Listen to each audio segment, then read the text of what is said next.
I fixed the intro. Yay! Yay! Hooray! Hooray! Good Lord. Episode 80. Holy crap. We've done 80 of these podcasts. We're going to hit 100 this year. Like, that's crazy. Relatively fast. Yeah, we got to do something crazy for 100. Yeah, I don't know what, but we got to do something. I have no idea what. God, I don't know, but it's kind of insane to me. But you can finally have Brock record the say the line, Brock. God. You don't deserve women. You know what would be horrifying is if we did like the clip and just had your face photoshopped yellow over Bart's body. Oh my god, yes. If you can do it. I can. I could. It was just like the horrifying part. Like, God. Like, just give me a clean neckline and I will chop that sucker off, make it the worst piss yellow you've ever darn seen. Yeah, I can give you something. All right. So, we've got a podcast to do, and we're going to go over our week's first stew. Mike, go ahead. Yeah, so the house is coming along quite nicely. Whee! Yeah, I was just over there on Saturday just to see how the painting was going, and so far it's looking really nice. I can't wait to see it when it's all freshly painted. Sick once it's finally done. Have a new background. I'll have to get used to that. Oh, it's gonna be yeah. so weird. No, me too. Yeah. Free. Yeah, it's gonna be really weird. Oh, so you want to know what I've been doing? Bree, 1 second. Umbreon, what does that comment pertain to? Yeah, wait, what?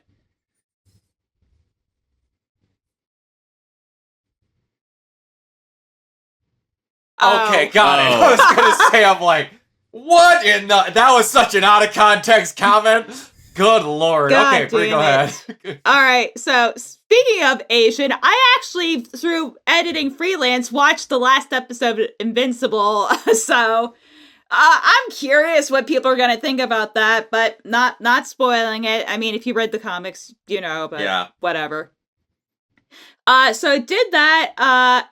I told Brock a very interesting story about my screenplay. We won't get into that too much, but what we will get into is, in our social media is a terrible blight on humanity.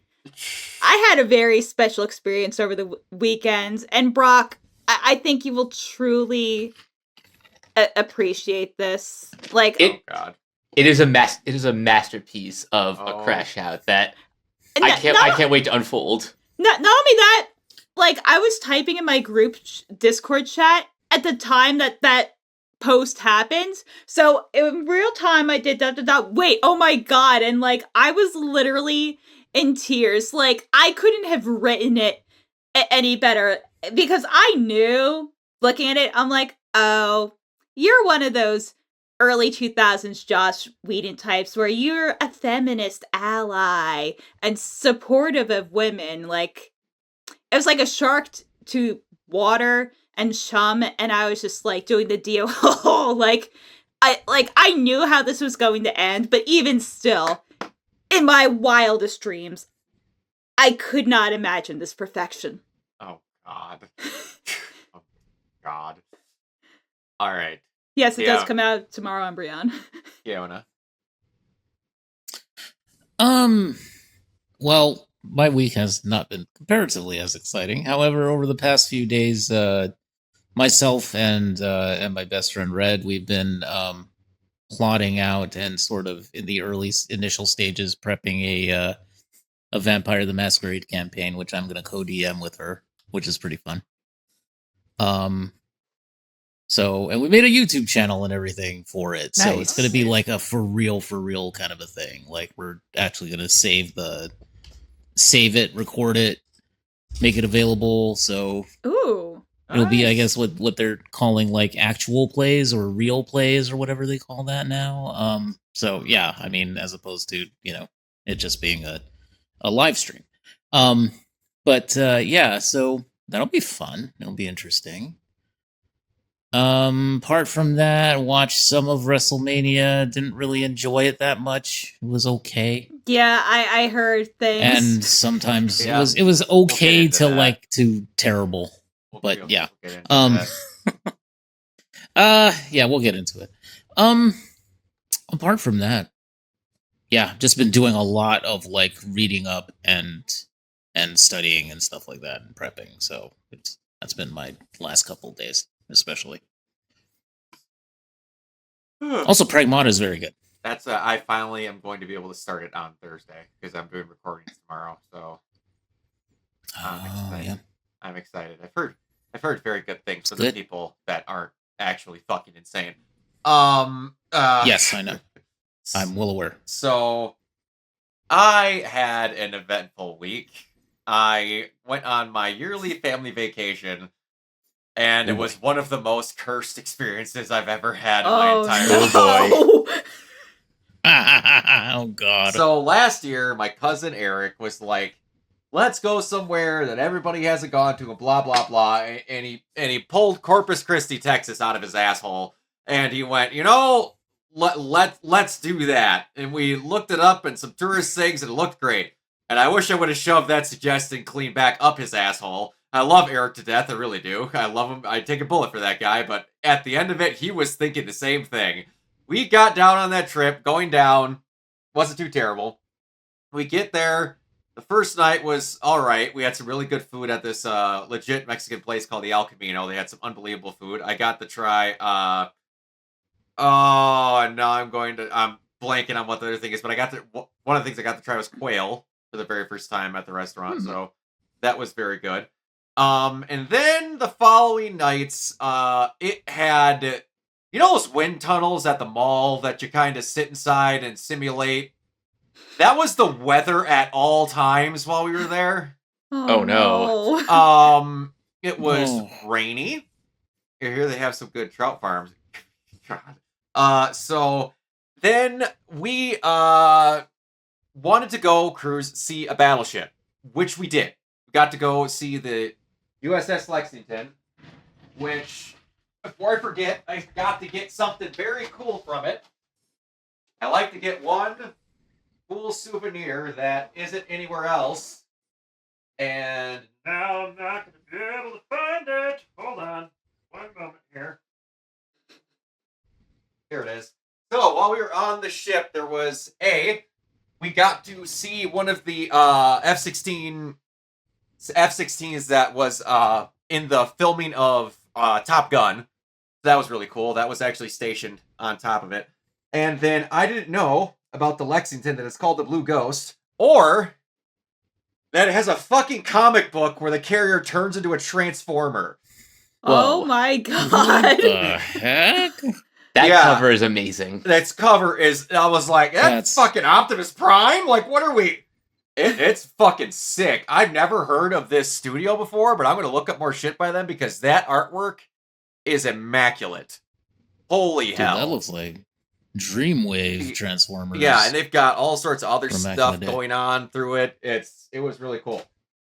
So, that was about the only part of that vacation that went well. Oh no. Then a regular tradition that we have on these is we go on this pedal pub. It's basically a driver drives you and like directs you, and you pedal to keep the thing going. And then because you're not driving, you're allowed to drink on it. So you bring your own drinks. Someone DJs. It's a really good time. It's like 2 hours. It's fantastic. We do it every year. We went to this barbecue place, which is good. Food was good across the board. I will tell you that. I ate my body weight in shrimp and brisket while I was there. So that was fantastic. But we get to this one barbecue place that this thing is supposed to come out of. And then all of a sudden we get out and we can't find it. And it's not showing up. And then my cousin Stephanie, who planned it, calls it.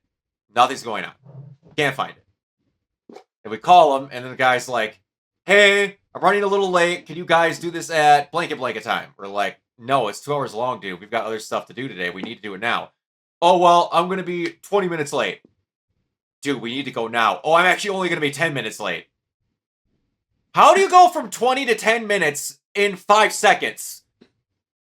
then it was like, well, we'll give you up, and or it was like, well, it's a mechanical failure, we can't get whatever, and then 2 seconds later he changed it to a different excuse why it wasn't working, and he's talking to my cousin Stephanie. This is not me trying to brag any way whatsoever about my family, but Stephanie and Don are both multi-millionaires that have ran dealerships, and Stephanie teaches people how to properly coordinate business over the phone through sales. So this guy is trying to con my cousin, who does this shit for a living. And it is entertaining as fuck to watch. So they're doing this, and eventually Stephanie's just like, fuck it, we're not doing it. That got canceled. Then my uncle Gary, who is getting shoulder surgery this following Friday, is sicker than a dog, and was only actually up for 2 days of the vacation. Because they have one of those, like, places where you could get IVs with, like, nutrients and stuff in it. Didn't know that was a thing you could do. That perked him up, but for, like, the last day. And then on the very last day, my cousin Eric, again, who suggested this vacation, we were going down on the docks where all, like, the boathouses are and stuff, and there's a really nice restaurant that's, like, a converted, like, gambling boat into a really fancy restaurant. And we were waiting for a reservation, and all of a sudden he gets it, and, like, Eric is here, and right here is, like, a half a foot drop curb. Oh, God. So he turns around all of us, we got the reservation, forgets, turns around, and boom! Falls flat, except cracks his elbow. Ooh. And we were 90% sure he broke it. Jeez. Because he left immediately. We get back to the hotel that we were at. We were at the hotel bar, and he's drinking, just trying to calm himself down. And his whole entire hand is swollen. We had to use a combination of butter and hand sanitizer to pry his ring off. And then get his watch off. And then at the end of the night, he went to bed. The rest of us went to bed because we were all just done with it. And we get up in the morning. He's able to move it. It's fine. He just my mom, who's a nurse, thinks he smashes this one nerve that runs across here, I guess. I can't remember what the name was. But still, got hurt. And yeah, other than the food and the really nice Irish pub down at the end that we basically drank till close every night, it was a very cursed vacation. This town has a population that is literally, no hyperbole, 100,000 times bigger than the town I live in. And I saw more people on a regular night at our city fair than I did in the entirety of the week we spent in Corpus Christi. Huh. It was an apocalypse. We find out that there's governmental, like, corruption going on. The mayor is on the take and, like, embezzled multiple millions of dollars that was meant to go into a fund to siphon water from another place into the city, and it didn't get done. The money disappeared, and they might be out of water by May. Holy Good Lord. shit. Oh my god. So when I tell you this vacation was cursed, it was cursed. It Jesus. was cursed. And that's not Yeah, going that into sounds even into the minor stuff of all the things that went on, but ay.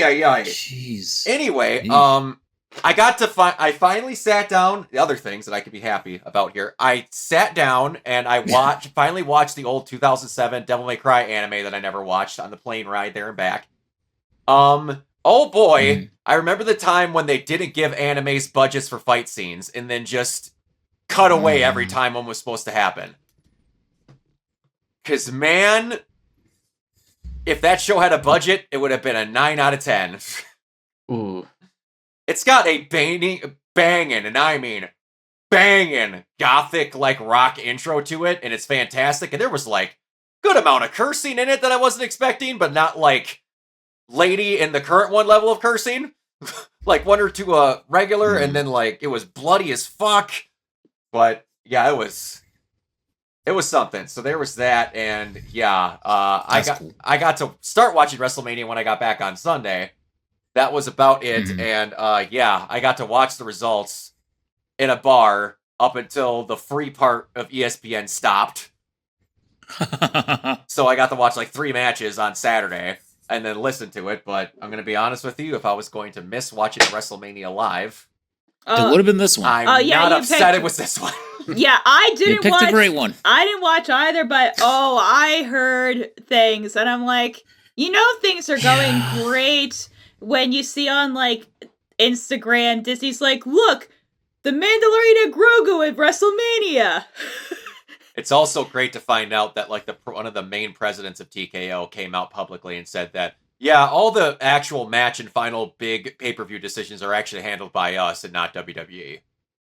Wait, are you serious? Oh yeah, that's wonderful. Yeah, he came out in an interview and just point blank said it. Huh. Yeah, you can tell. Yeah, that makes me real fucking happy. They're basically just pulling events. Yep, except Yeah. by people who Of have course. legitimately no wrestling Yeah. experience. They have literally nothing to pull from. Yeah, Yeah, it's wonderful. It's my favorite. it's my favorite. love it. When they buy a successful business and go, guess what would make it successful? What we're already doing? No! It's just incredible, like, how much in the last year it's just done a nosedive. It really has. Yeah. Ugh! Anyway, alright. Let's get into some stuff here. Alrighty, so speaking of Devil May Cry, I'll do the first buy or sell. I buy the new trailer that dropped, and I think what is going to do in it, because those of you that don't know, people are still... You ever have someone say they really like water, Yeah. and then you hand them orange juice, and that's another thing that's kind of like water because it's a drinkable beverage, Mhm. and then they keep bitching that the orange juice you told them was going to be orange juice isn't water? I think I know where you're going with this. Oh. So there's a lot of complaints that this show, that is obviously not following a one-on-one canon of the game, shows a trailer for Season 2 that is not following a one-on-one canon of the game, and then people are bitching that this trailer for Season 2 is not showing a one-on-one canon of the game. I don't often buy a steak and then bitch that I'm eating one. And also, isn't this adaptation based off of the manga? Is it? Yes and no. Because the manga is just a continuation in different part of the game that you don't see. It's still in line with the game timeline, and it's just a prequel to the third game. In the first one, they basically took the villain of the manga and then slotted him into the villain role of the third game's villain. Oh, okay. And it worked, though. It was not a manga first, they just made one. Umbreon, there's like 4 different Devil May Cry mangas. But the big thing that people were bitching about is that Virgil works for Mundus. Virgil worked for Mundus in the very first game because he got brainwashed. Everybody likes to forget that because everybody likes to forget that DMC1 exists because it's not DMC3 where they changed all the character voice actors and then they got really popular. In this, they show a bunch of details like Mundus gave him his sword. Mundus is the one that saved him when he was younger. Very clearly showing you Mundus, like, basically groomed him. So I'm like, the exact plot from the game, but, like, slightly different, but from birth this time and not after he was an adult and got brainwashed later. So they're basically doing the same thing just earlier on. I'm not saying they're doing it with anything short of the subtlety of a fucking sledgehammer, but they are technically adopting stuff that's in the game. And I'm going to give it a chance because you kind of spoil that they do the things from the game because they show you how the show ends, that Virgil doesn't stay evil the entire time in the fucking trailer. Oh, Yeah. God. Yeah. They But it did spoil that. it wouldn't be a Devil May Cry trailer if they didn't do that, because Devil May Cry 5, the biggest surprise in the entire thing is that Virgil comes back, and then Capcom never showed it the entirety of it until the release day trailer they showed the day the game came out. What a bunch of fucking idiots. I love Capcom. They're my favorite game series is Horizon. My favorite developer is Capcom. Sometimes their marketing team is about as dumb as a fucking stump. That's all I'm going to say. Yeah. All right. Yep. Mike, buy Evil Dead Burn trailer. Buy or sell? I thought for a second you were going to say buy or buy because fuck yeah, I buy this. Good. Same. Yeah, it looks cool. It looks good. It looks good. Oh, I forgot to put this in there, but have y'all seen the Hungry trailer? Yes. Yes, I have. No. So I didn't watch the trailer, but I saw the poster and gimme. Fantastic. It's fantastic. If all their board games that they're making are like that, bad asylum movies with budgets. Shovel them in my mouth now. I will take all of them. Kiona. Yes. This is so dumb. Buy or sell that Bethesda doesn't have the engineering know-how to remaster Fallout New Vegas without the source code. Familiar Obsidian co-founder and CCO Chris Elone claims.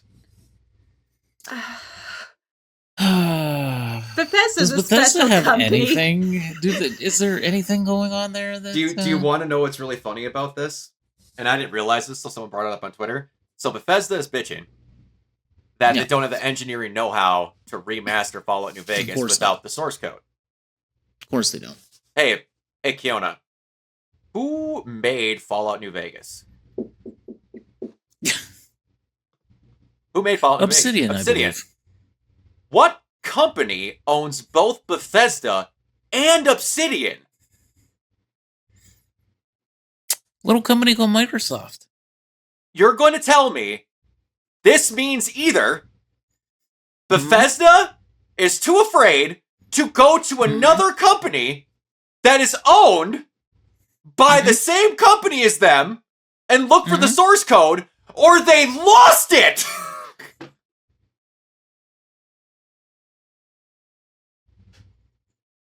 It is so dumb. I can't. She can't either. It's like, it's not even just asking a friend. Hey, Zay, how's it going? You're owned by the same company. You're fucking roommates now. Just go grab the code if it's there. It's so dumb. My God, it's so dumb. All right. I'm going to buy this one, and then Bree, you're getting the next one.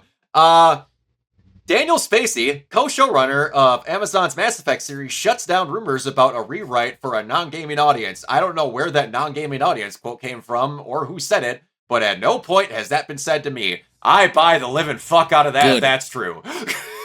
Good. I hope that's true, and I hope that they did not tell them anything. Because we talked about this, what, like 3 weeks ago? Yeah, we something like that, yeah. Yeah, 2 or 3. Yeah. Yeah.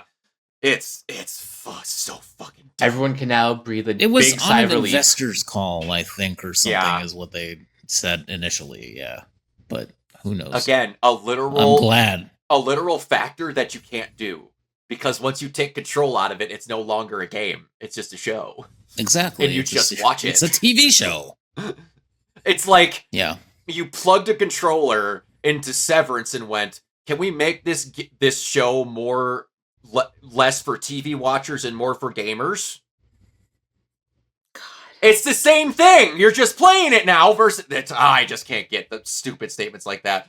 All right, Bree, buy or sell that Joe Russo says Avengers Endgame is re-releasing and including and I checked this because this was worded wrongly. I know. A new end credits scene that ties into the narrative of Doomsday. It's an opportunity to create and bridge Endgame to Doomsday in a very unique way.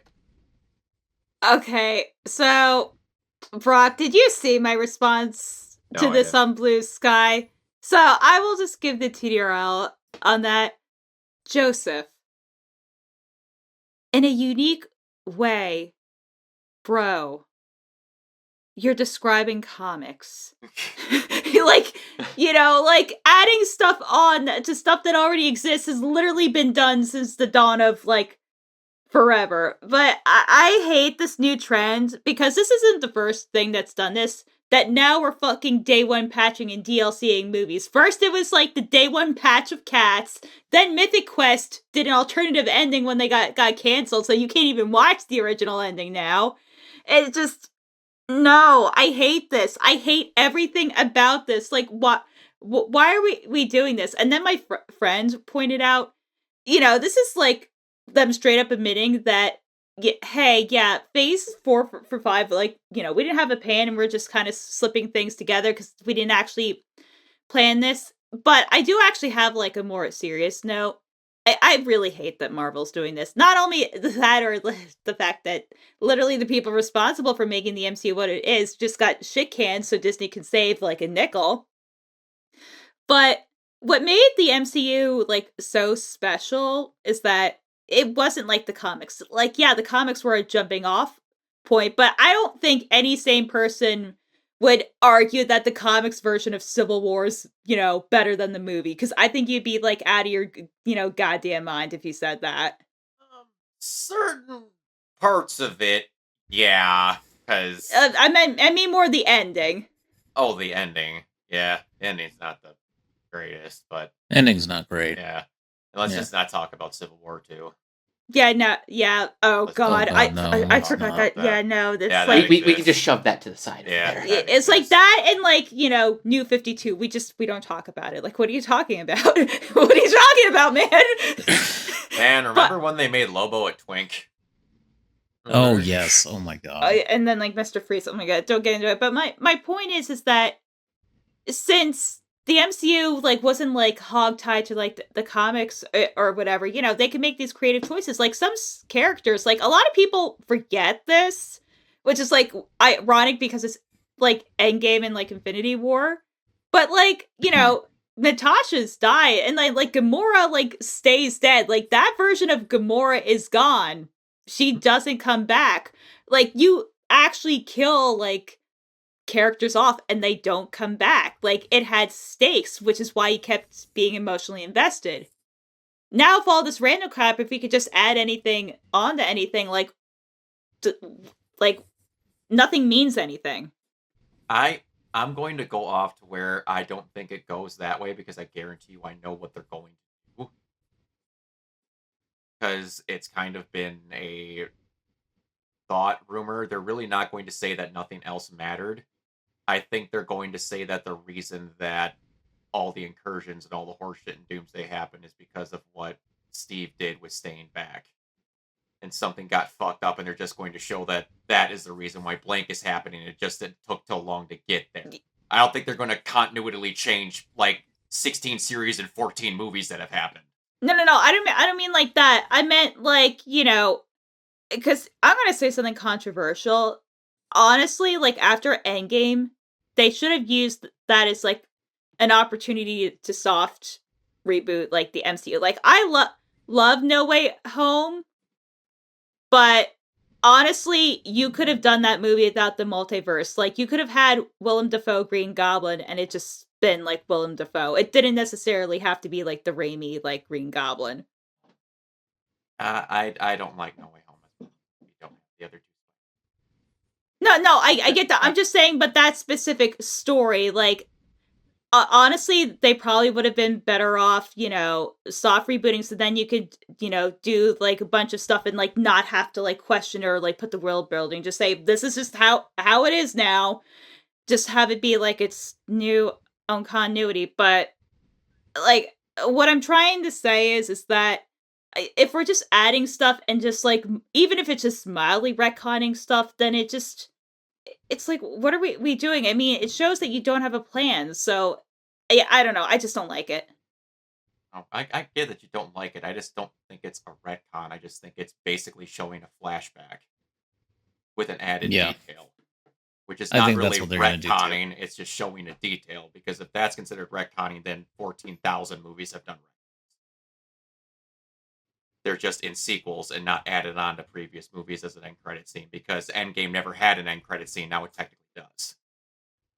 Yeah, I think that's probably what they're doing. Just like throwing like one more scene like towards the end. And All right.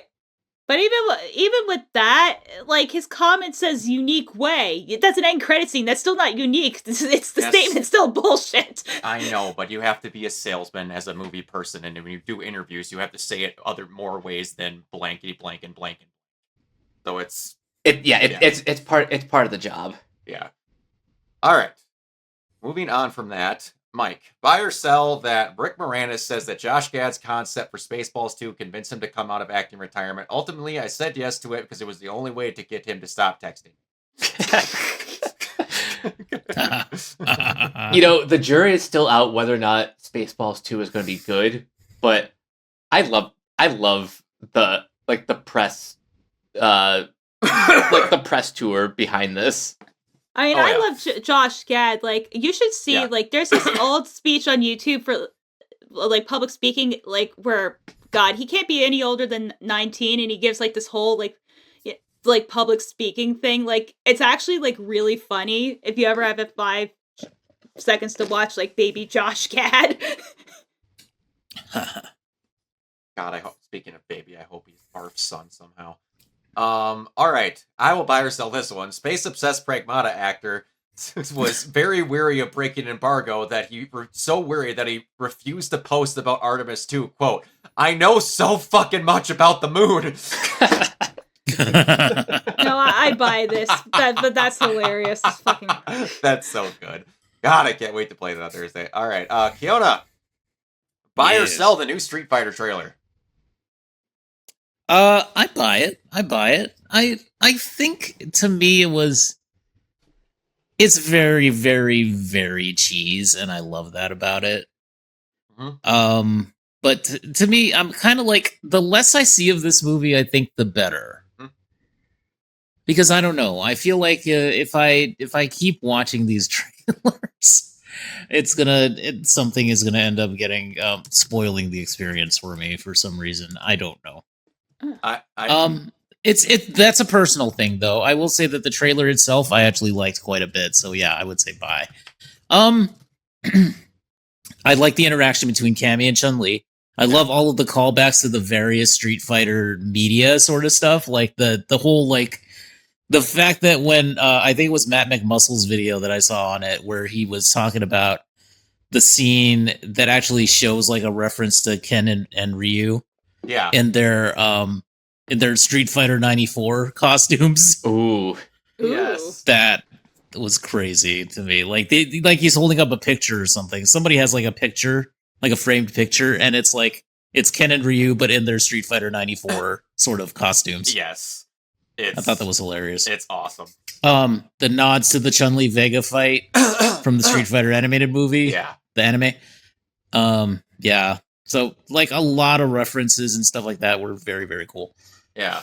I'm glad that Cody Rhodes is not going to be doing much acting, because I don't think he's a very good actor. But he does wear the guile hair as good as anybody would. So, you know, better than anybody would, really. I love that they're also like they're having it be Cammy and be Street Fighter, but one of my favorite lines in that entire thing is also showing that they're not going to have people act like parts of this isn't weird.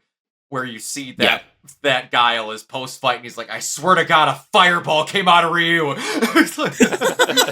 But you know, they're missing one reference. The mods. Have you ever seen the Street Fighter mod? I think it's a Street Fighter 2 mod, Arm Joe. Yes, I have. Good. I hope they're saving that for the movie.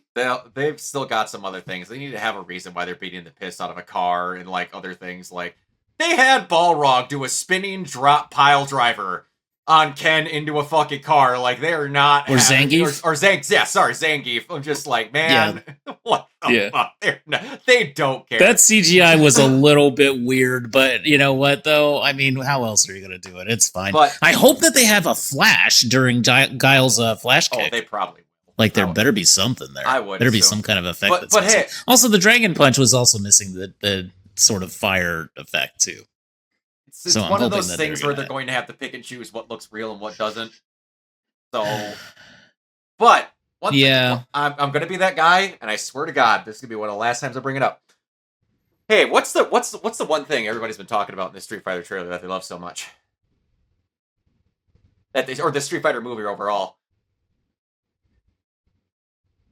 That it looks like the games. That it looks like the games, and it's trying to be incredibly faithful. Funny how that descriptor only works when it's the movie you want to game gear towards, and not when it's a certain other movie that you're calling a bunch of people bitchy whiners when they want it to look like the video game.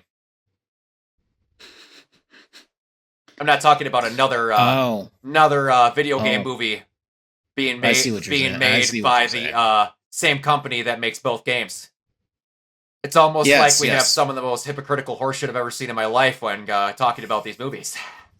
What movie could you possibly be talking about, Brock? I couldn't imagine. Does it rhyme with Resident Evil? No, I've never talked about this movie in my life. That's all I'm going to say is that a bunch of you all are a bunch of hypocritical cockbags And I was 100% right that y'all are just making up shit to bitch about whenever all of us say that we want a movie to be how it's supposed to be, because you're all happy when this one's being as cartoony as possible for a fucking Street Fighter movie. So, suck my dick! All right. Anyway. True. Alrighty. So, Kiona,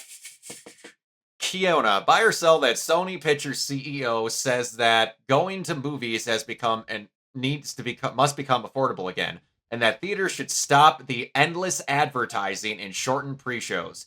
He added that the industry should enforce longer release windows for films, and it should not have an hour-long reel of previews. Yep. Absolutely buy. Yeah. Yeah.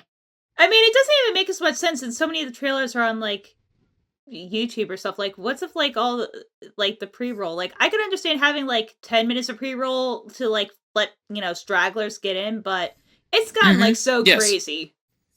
It's gotten so crazy where it's like half an hour before the movie starts, and you know, like a movie start time is like 7:25, right? And then you come in at 7:25, and then it's like half an hour trailers and stuff. It's crazy. And like, not only that, like I'm someone who's like limited amount of times and places to be, like because I have like her at home, so like I can't be out. Like it's super inconvenient. Yeah, and it's also you get to see 20 minutes of advertisements for the theater. Then you get to see 20 minutes of advertisements for movies. Like, I mean, I love George Marcus as much as the next guy, but every now and then I just kind of want to watch the movie. Like, you're a happy old man that helps make movie theaters, and I love you and I appreciate you, but Luckily for me, my theater like only has about 15 minutes worth of trailers. Like, so if your ticket says 7:00, the first trailer starts at 7, and then by like 7:12, no later than 7:15, that's when the movie starts. And I think that's like the perfect amount. Oh, I agree 100%. All right. We do have one final buy or sell. Oh, I know. Mike, buy or sell that I am fucking psychic about the cast for the movie Gundam that has been announced. Sydney Sweeney, Noah Centineo, Jason Isaacs, Jackson White, Javon Walton, Michael Mondo, Gemma Chu Tran, Shaoli Kutsuna, Nanso Anozi, Ida Brooke, and oh boy, Alexander Radinsky. Here's the thing. We even talked about the star, the prodigal son. Oh, I mentioned him. Here's the second one in there. Noah's back. Every time I mention Noah and me saying he's going to be in a movie, I'm going to start asking people to clip it. Yeah, because we didn't do that the last time that Brock said just offhandedly, what's next? Put him in a Gundam movie. Yeah, I remember you half jokingly said it, like, I don't know, put him in Gundam or some shit. I don't know. I personally, I feel like he should be in Voltron next, and also if they ever make a Thundercats movie, and also Silverhawks, definitely Noah Centineo, please. And also Robotech, if they need anybody, and Akira live action and film, he should Biker Mice. Noah Centineo. Biker Mice. Biker Mice from Mars. It was just a thing where they had we were talking about something else. I swear to God, we were talking about him being in He-Man, and that's how it got brought up, and then he's not in He-Man. Street Sharks, thank you. And then we mentioned that Sydney Sweeney was in Gundam, and I think I just went, yeah, while you're fucking at it, let's just throw a Noah Centineo in there. I think that's all I just said, and then he was in the fucking movie. I tell you, if Noah Centineo's career just takes off, and it's because of this podcast, I swear it'll be. Noah, I will take my check. Speaking of Street Sharks, one of my favorite things about that is, like, one of the sharks is voiced by baby Andrew Rannells. Oh my God. Good Lord. Amazing. Good Lord. All right, so we're gonna go on to Stupid Is as Stupid Does, and Oof. we were talking about some stuff earlier. It's a tough one. It's a tough one. It truly is. We were talking about something earlier, and I have a step-by-step process of how broken the mind of people are. So we're gonna go through this step by step here. Are you ready? Okay. All right. Let's go. All right. I'm gonna show you images, and you're going to need to realize that these all happened within a day. Oh, Mhm. okay. Oh God. Oh. Within no. within a day.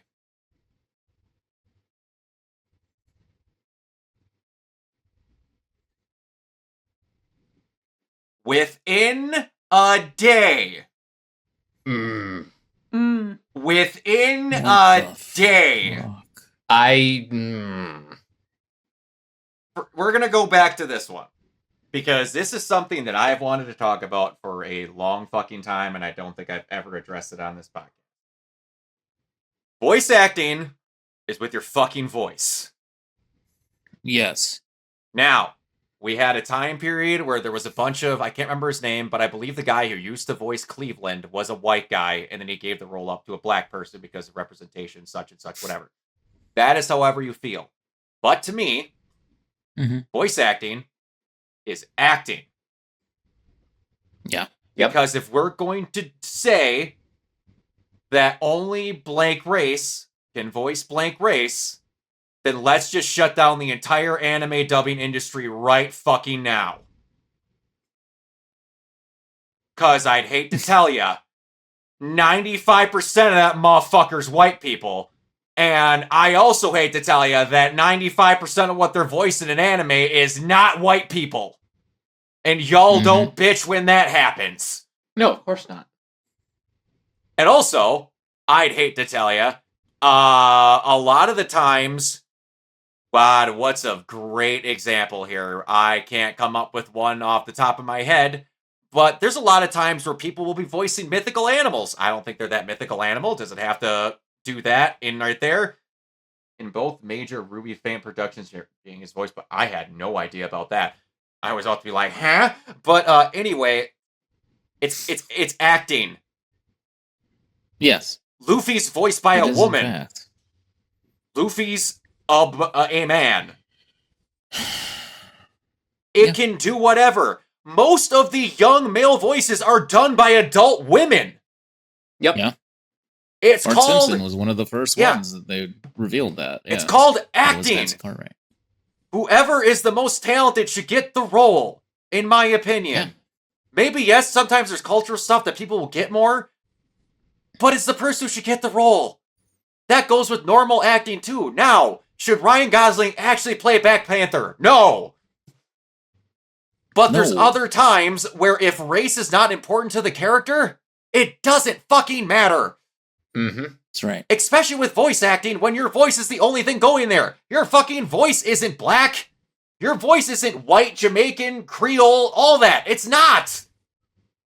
It's your voice. Does that mean Zeno Robinson shouldn't be able to play most of the roles he takes? Because you'd be taking all his roles. Yep. He didn't get to voice a major role with a black person, I think, until fucking Jabber and Gotcha. Yeah, Major, yeah, because he did On Young Capone and like Attack on Titan, but yeah. Oh yeah, that's right. But that's not. That's right. But that's like a minor character, or even if you want to be, a trans actress. Yes, Kaylee McKee, like she voices like both Testament from Guilty Gear and Kiku and like One Piece. Mm-hmm. That is some impressive range. Yeah. And Umbreon brings up a good point too. Diana's a robot. Yeah, Diana is a robot. So therefore, even Yeah. if it's Japanese, we gotta find a robot to voice her. We gotta find a robot. Yeah. We do. Exactly. And it has God, these people are so literal about everything. and it has to be exactly a 4 foot tall robot with blonde hair that likes blue jackets. And it gets down to that where I'm like, again, when we're finally gonna have Miles Morales on screen, I'm sorry to tell you, I'm okay if he's not partially Spanish. Because if we need to have the heritage down to an exact 0, what if the only one he can find can't fucking act? Yeah, that's... And then they're like, his last name is Morales. Yes. Because they weren't going to have the character named Miles Davis. Like, they literally said that. And they literally say in the comic that he didn't use his dad's name because it's known for a criminal lineage. So he took his mom's name. Let's calm down here. Does this mean that Megan should voice her? According to everybody, it needs to be exactly who it is, yeah. Remember when they said that Will Smith couldn't voice the genie because he was black? God. People are idiots. Yeah, because I remember Robin Williams being blue. Fucking morons. My God. Alright, anyway, so, the other thing that we need to talk about, on top of things that are unbelievably fucking stupid.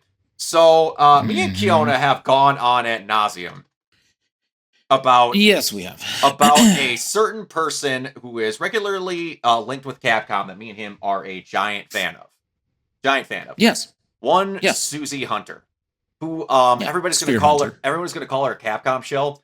The people that call her a Capcom shill are the people God, that are please. mad that she gets these opportunities for a place that she's a fan of and you don't. Yeah, they're essentially just envious of her position. Exactly. So Susie, Which, to a degree, I am too, because, you know, she gets cool shit. And You gets ca- to do cool shit. you but, can like, be, but just because somebody's better at what they do than you doesn't mean you have to No, call them a shill. That's right. She's great at what she does, and she deserves it. Anyway. Exactly. And now, I'm going to bring up two things that me, who's been a fan of Susie for like 10 fucking years, didn't even know about her, because it's almost like a thing that's not important. So, she got to do It is a thing, so. big thing that was a part of Capcom for Pragmata, and she gets on, and all I see is these comments about is how I'm so fucking sick of Susie Hunter. She has done 2 events with Capcom in the past 8 years. Maybe 3. What are people even talking about? They don't even watch her stuff. No. Like, her stuff is actually really well researched and All her well YouTube produced and videos? well written. Yeah. And yeah, like, and she plays the games. You Yes. freaking idiots. Anyway. go So, on. anyway, this is my other thing of stuff that needs to stop. If you don't hate a person until someone had to look stuff up and throw it at you for you to hate them for, Yeah. you aren't allowed to then go, oh yeah, I always hated them. I can no longer enjoy anything they were ever involved with because you went out of your way to find something to make me hate them.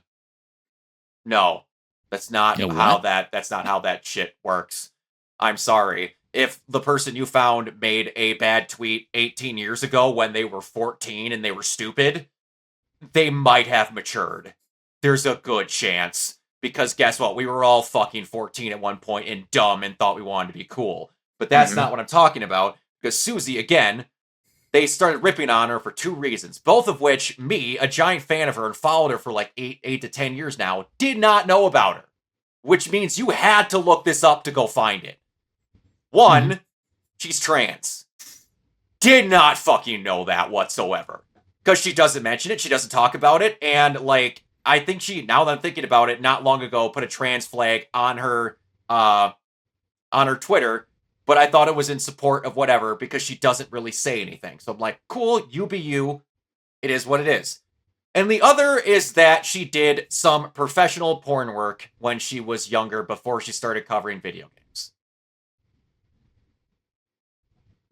Why we're looking that shit up and like So? why are we shaming like sex workers? I'm like, they do like provide a legitimate service, like, Yes. and also like, I don't want to get political, but here's like a thing that I've noticed: if you go after porn, they usually start going after other stuff.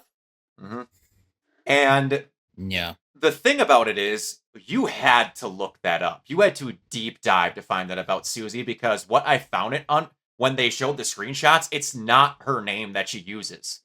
I thought Susie Hunter was her real name. I'm not going to say what it is. If you want to find it out, whatever. You had to go deep diving to find out her real identity and then search things up on IMDb to find things and hope you found that she did porn.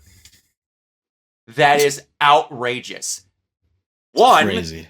she did all this at one point, and it's not, again, they don't want her involved because they say it's bad for kids because she did that. B, are you going out of your way to then go send kids her porn? Why? Yeah, I said, guys, otherwise, there's nothing wrong with it. 2, I can Look at- guarantee every single one of you stupid fucking chuds that are mad at her about doing porn are then watching the goddamn porn she did. Mm-hmm. I can guarantee it. Which, sorry, you don't get to get the sad I'm mad jerk off on it if you're trying to rip on someone for her porn. You don't get that. Sorry. Your post-nut clarity that you're a fucktard doesn't matter. We're not doing that. And I'm sorry, if they did something in their past life to get by and make money and it does not harm you in any way, shape, or form, and they don't shove it in your face, shut the fuck up. She didn't go killing people for money. At some point, I wish some people would. But fuck! Like, there's worse people in this world than a literal fucking angel of a human being like Susie Hunter to go dig up bad shit on and get canceled. Do that to them! And also, it just proves the point. Y'all don't deserve women. No! Yes. It's unreal! It's crazy to me. And also the fact that they're now complaining that her content's not good for kids. Look at the stuff that she covers. She covers a lot of horror stuff. Yeah. A lot of very mature rated video games. I mean, Like, realistically, her target demo is her probably stuff like is not for kids. Yeah, I His mean, kids our age. It's us. Yeah, like millennials. 18 It's us. Yeah. It's so Not for kids, dude. So Like, dumb. And again, it's just like, well, yeah, because she did it at hate one it. point, she did whatever. so what? I just anyway, It literally has no bearing on the content that she creates now. no, No. It has nothing to do with it. none at all. She doesn't mention it. She doesn't talk about it. It goes whatever. And I don't care what says about this. You can come at me on Twitter. You can come at these comments. You can watch these videos. If you don't like Susie Hunter, you can go fuck yourself. I said that gladly, and you can say whatever you want about me, because Susie is a literal, genuine angel of a human being, and she deserves all her success. The same goes for you same fucktards that do shit like this to Alana Pierce as well. Both of them work their fucking asses off, and because they're women that get to do stuff that I don't wanna, you bitch about it. Work hard yourself, and maybe you'll fucking get something. Jesus Christ. Anyway, moving on. Bree, what was this dumb crash out about? Yeah. Okay. So, Mike, you want to preface this because this is a journey, Brock, and I want you to come in this clean, just so you can experience the wonder and magic. Okay. That So- terrifies me. As you guys are aware, Yep. CinemaCon was last week. Yes. Disney was doing their presentation, and we got some details on their upcoming Thanksgiving animated feature Hexed, which has undergone some creative Redos? restructuring because it's Disney, but that's not the point. Mm-hmm. Alright. The point is, there's a certain fandom who can't seem to let go of the past. Oh, and I'll give you a hint. Oh, God. Is this a show that we might have covered on my channel? Yep. A show that I still stand by is It's fantastic. oh yeah, no, the show is great. Yeah. But here's what set off this beautiful disaster. Oh, God. An animator on Hexed is currently the target of chronically online dogpiling on Twitter because their announcement post didn't sound excited enough for people. Apparently, what? Or whatever.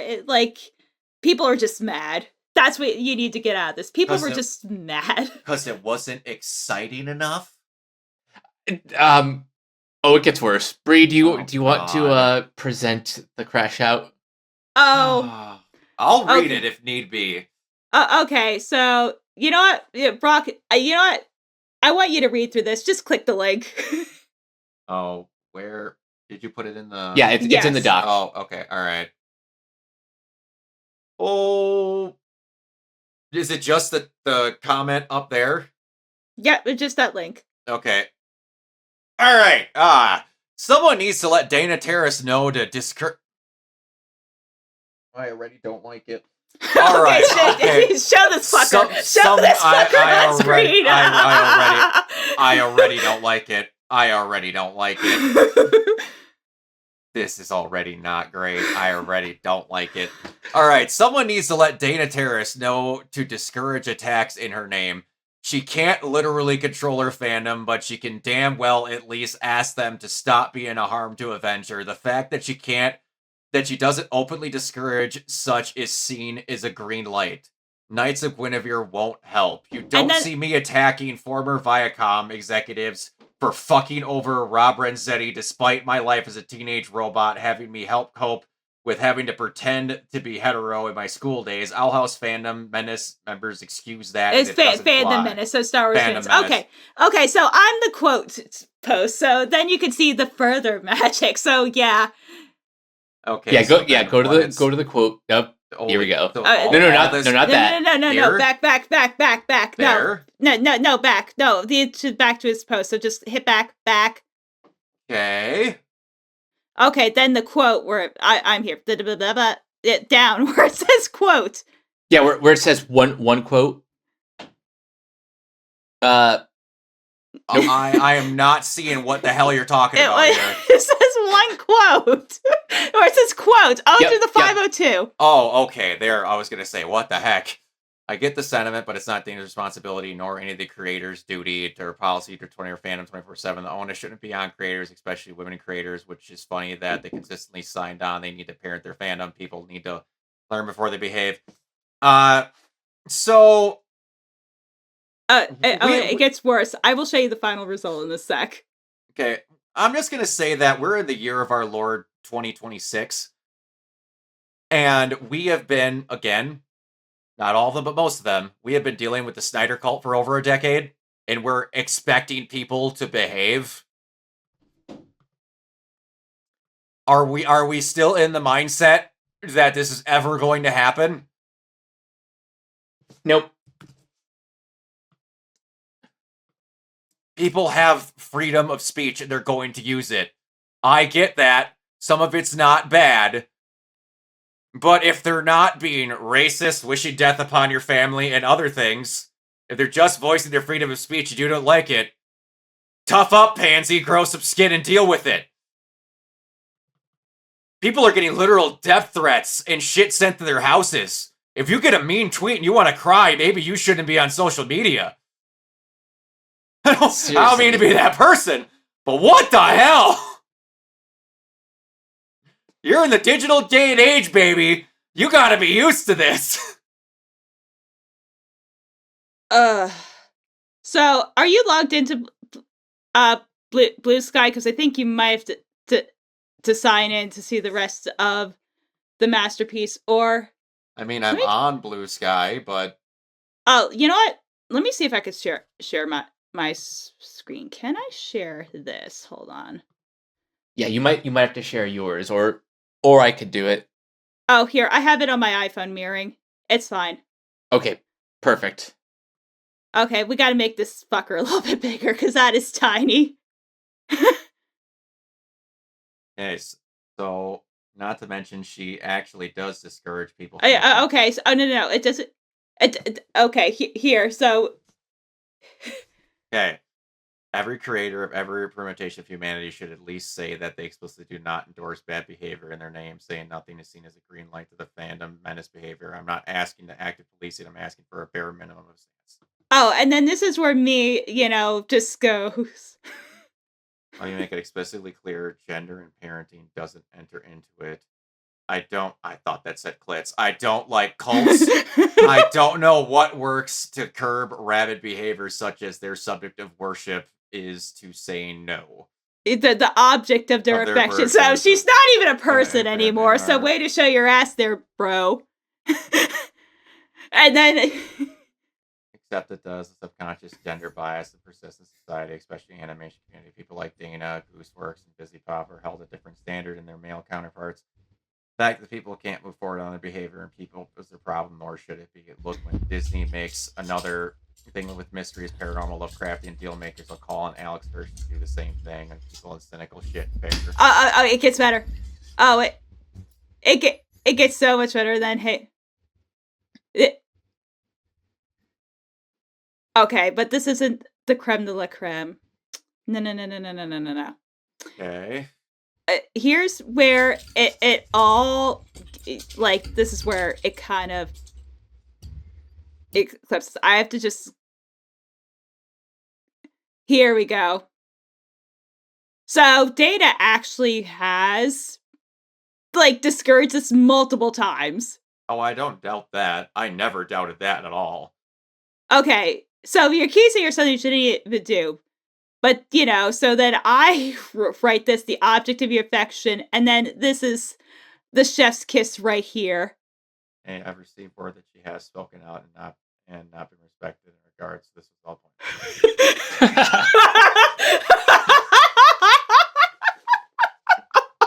I told you it was a masterpiece.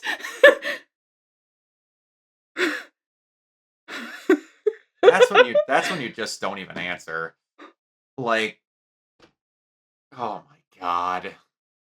I've received word that I did not use Google. I'm gonna say goodbye now.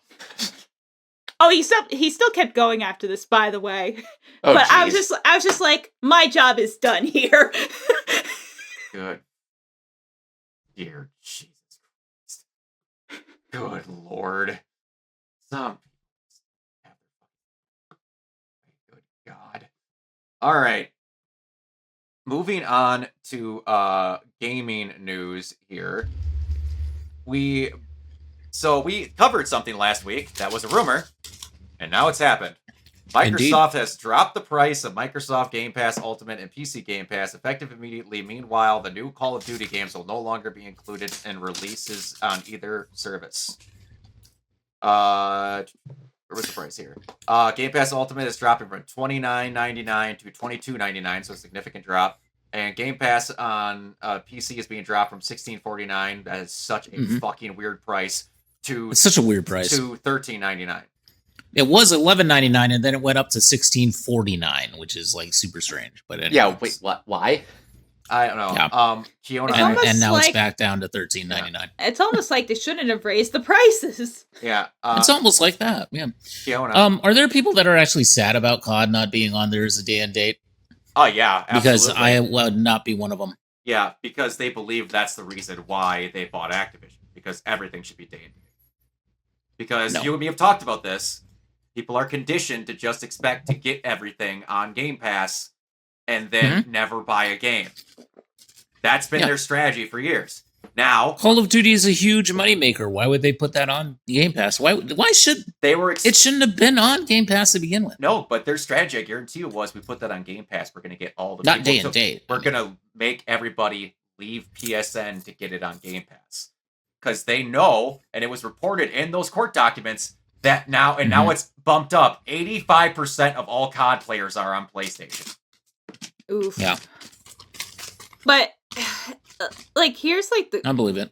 The crazy thing, all that, like, people upset that like COD isn't on like Game Pass, or would be like people mad at Nintendo that the new generation mainline Pokemon games aren't on Nintendo Online the day they come out. Like, do you have an idea like how ridiculous you sound? Well, it is, but it's all these people that thought that they spent this $70 billion, so now Xbox is going to be the big dog, and we're going to get everything for free, and they don't got to make that money back at all.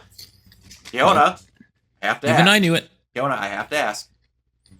Do you think this is the first kind of thing that's going to fall, and eventually they're just going to be like PlayStation, and all of that shit is not day and date? I don't think they're ever going to do like a no day and date thing, because I think that they'll do that for like some of their indie games at the very least, but I think it's definitely one of the first big dominoes that are falling. Yeah, for sure. Because if they're A, not making good money off of it, and B, they could get more money for certain stuff, releasing it on PlayStation the same day as Xbox, they are creeping toward the third-party developer title we've been giving them for a while. Oh, absolutely. Absolutely. Yeah. Much money for Game Pass. I want to get it on release date. See, that's... And that was the thing. I mean- you were playing $30 a month to get those? Yeah, if you're paying, In 2 months, you bought the game! yeah. I know it's crazy. Like, never in my wildest dreams would I have thought Xbox is just like the Zoomer version of Sega. Like, what the fuck? Sega had... It really Sega, is. Sega went out with dignity, though. They did. They at least They admitted did, what at the happened. very least. All right, now, speaking The thing of it is, with COD, it should never have been a day-and-date release. Shouldn't have. It should never have been that. Because if they wanted to make their money back for getting Activision Blizzard and King, blah, blah, blah, they should not have made it a day-and-date game, because there's no way now. You've conditioned your audience now. But Kiona, Game Pass makes so much money. No, it didn't. It made money when the fucking pandemic was going on, but it they- hasn't made money since. They always tell me it makes You so can much tell. money. But Game Pass better. It make all this money. And all of frankly, the new CODs Can't you now, see as they Kyle stand, set are money not up? even worth having on Game Pass. No! Day-and-date, Oh if you yeah, ask me. no. I mean, I saw some of those boss fights. No. Yeah. It's Remember utter when, crap. remember when you put Call of Duty and boss fight in the same fucking sentence? Oh god, Fuck my it's life. disgusting. But you know what? Game Pass, by and large, is still, especially now that they're lowering the price, is actually a pretty good value. I would Yeah. say now it's a better value than it was a month ago. Yeah, with the lower price especially. All Yeah. right. So, don't most games have boss fight? Yeah, but not first-person shooters Yeah, but not have, COD. that have never had them. Mm-mm. That's like, hey, COD is just the way that they have mishandled it. I tell you, the only reason why, when I had Game Pass now, since I do not have Game Pass anymore, but when I had Game Pass and COD was on it, Black Ops 7 we're talking about was on it, I only used it to play zombies, and that was it. And then I got a good amount of zombies, I got a good amount of gaming out of it. And then after that, now it's no longer a necessity, so, it's gone. But, like, yeah, I mean, without COD, I probably would have dropped it sooner, to be honest, because I did enjoy playing zombies when I was playing it, but it's not a deal breaker for me. No. It's Call of Duty. It's not going to be a deal breaker for me. No. It just is what it is. But still, if you look at the other games that are on the platform that you can get now for a cheaper price for $7 less, I mean, I'd say, sure, if I gotta sacrifice COD to save that money, I would sacrifice it. The day and date, they're still going to bring it out when it's like I think they said the following holiday season after release they'll bring it out. So that's about a year. Yeah. Less than a year. God does have No. a story, but it doesn't have boss fights. It doesn't have a good story. It, COD is like, the campaigns used to be good back in the day when they actually had put money into them and put thought into them and actually made an actual story out of it. Whereas now, it's just let's throw a Warzone map in there and have you do solo missions, and that's it. It's not Pringle. Dumb. The thing you have to understand with Call of Duty is they're still good. They don't have boss fights. The thing is, when you have your finales, it's just movies you're watching with cutscenes because you can't do the cool thing you want to do to kill the thing unless it's coordinated in a cutscene that's mocapped. So, like, you're gonna hit they're gonna bring the gun up to do the thing to kill the guy, and you're gonna press it. If people consider that a boss fight, me and people have different opinions on boss fights, but It never had like, okay, now your character's stuck on like hallucinogens and now you're going to fight like a 30-foot boss version of No. like your best friend or something that had turned into a plant monster. no, there's a But- reason why Far Cry exists, because it's what Call of Duty would be if you had shit like that. Yeah. But, anyway. So, Shuei Yoshida has been doing what seems an interview every other fucking week for the past 14 years. Holy shit, dude. PlayStation legend Shuei Yoshida explains why he was essentially fired from leading studios back in 2019. Jim Ryan Yeah. wanted to remove me from first party because I didn't listen to him. He asked me to do some ridiculous things and I said no. So, I still back Herman Hills, but I was No. never saying Jim Ryan was perfect. No. And now it's really coming out that he ain't, because Well, so that was basically his baby, was to make all the live service games, right? yeah, that was the start of it. Everybody likes Good to blame thing they had Herman Hills Shu for Yoshida that. there, who was like, "Dude, I no, don't do this." Like, I mean, and of Everybody course likes- he got fired for it. They everybody, sacrificed him for it. But, everybody likes to blame Herman Hills for that, but guess what? yeah.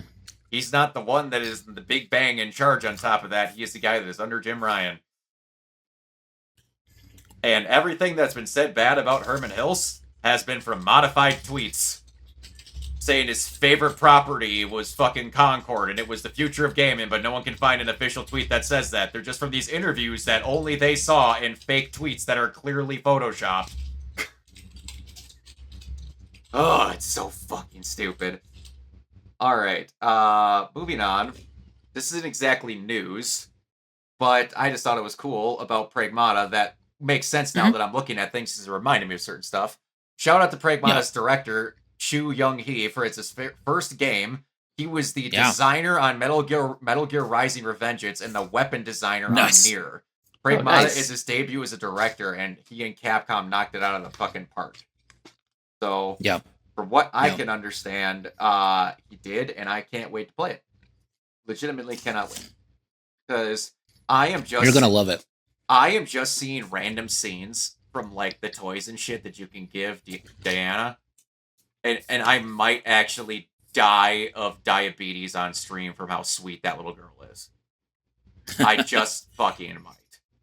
It's unreal. That is like I don't know how Capcom went. This game was announced to release in 2022. And now you got Capcom with RE9 with Grace taking care of Emily. Mm-hmm. Thought it was the most adorable little girl on the planet. Now, we have the opposite. Dad game taking care of Diana, who might be an even more adorable human being than Emily was. Human being, quote unquote. Oh, here we go, quote unquote. Android. I did find it really funny. I want to say it was Max that did the joke first. Because I saw a quote tweet that was like, "Are you fucking serious? They have AI generated artwork in Pragmata. This is ridiculous." And then he shows the clip of the AI Diana drawing an art and then showing it at the screen. I'm like, you fucking... I'm like, God, that's like, great. I'm like, fucking A, Max. I'm like, that's funny. Someone's going to misinterpret that, but that's funny. And then you saw that joke spread like wildfire throughout Twitter. You know what else is funny? Kojima just posted, he has... I love this picture. I'm just gonna... Oh, that's not the button I want. Oh, no. That's not good at all. Hold on. You're gonna love this. I'm so mad that it didn't come up while we were talking about it. But... Is he a big fan of Noah Centineo? Oh, no. So it's here. Oh, my God. God damn it. Oh, but it gets better. Zoom in. God. Look what it says. What, Xbox for Coach Just in case it got lost in the pile with Xboxes for other people. I'm guessing that's the tease for the new, like, it's totally an Xbox, but it's the PC. I don't know, but like, zoom back out. You want to know the problem with Xbox? Zoom out. Yeah. Nope. That guy. I know. Yep. Matt Booty Cheeks right there. Booty. Yeah. Fucking useless prick. Him and Satya Nadal can go rot in a fucking fire. My God. Oh my God. I was like, damn it. Like, I wish I had looked like 2 minutes earlier. But anyway. I will tell you, the only one that's done anything good for that entire company in the past, like, 10 years has been her. Dropping the price of Game Pass. I'll give her credit. It has been her, yes. She's done the most. I will give her credit. Don't give her that much credit, yeah. I mean, you know what? Maybe it takes an outsider sometimes. Yeah. Maybe it does. You're not going to hear me rip on her if she keeps doing stuff like that. That's actually good for gamers. Yeah. It makes fucking sense business-wise. Now, I don't know if she made that decision or she's just the person to do it, whatever, but either way. All right. Polymega Remix, a legal way to emulate your retro games on PC, ships next month. Rather than a standalone 450 Polymega console, the Remix is $119. It uses pre-Polymega app to run games on Windows PCs and handhelds. I thought that was pretty sick. You got just old emulations that you can't fucking do anymore. And then also you have SNK is re-releasing a modern Neo Geo AES console this year with an unrivaled authenticity with $70 game cartridges. Oh God. Yeah. Damn. Yeah. Very nice. Very nice. Yeah. I want to see if I need to get this loaded. I should have gotten it beforehand because wait, is that 70-pound game cartridges? It says 70 pound. Which if my math is correct, which is probably going to be like more like $100 game cartridges then. Yeah, it's something. But unless they adjust it. But like, yeah. Yeah. Yeah, that's kind of crazy though that we are getting a Neo Geo, like, what is it, the AES, I believe? Yeah, the AES. Yeah, the AES console. Modern times. Yeah. All right. The Polymega looks really cool, by the way. It does. It absolutely does. So, this is something we talked about this the other day with how much money GTA makes, where people are like, they need to release this game and they don't. Yeah. So, this is GTA Online. Just online! Not even game sales. Just online yearly revenue. Starting in 2014. $21,501,818. 2015. $184,776,514. 2016. $313,821,489. 2017. $504,148,348. 2018, took a small dip. $414,300,757. Then it went right back fucking up. Dip. Then it went right back up. $470,804,610. And then 2020, the peak due to COVID. I am not stuttering when I say this. $743,992,975. God damn. Yeah. That's crazy. Then it takes a small dip in 2021 for $653,934,228. Then another small dip to $450,740,554. Kiona, can you see the app? Or the doc? Yeah. You want to do some math for me? Jesus. I could do it if you don't want to. That's fine.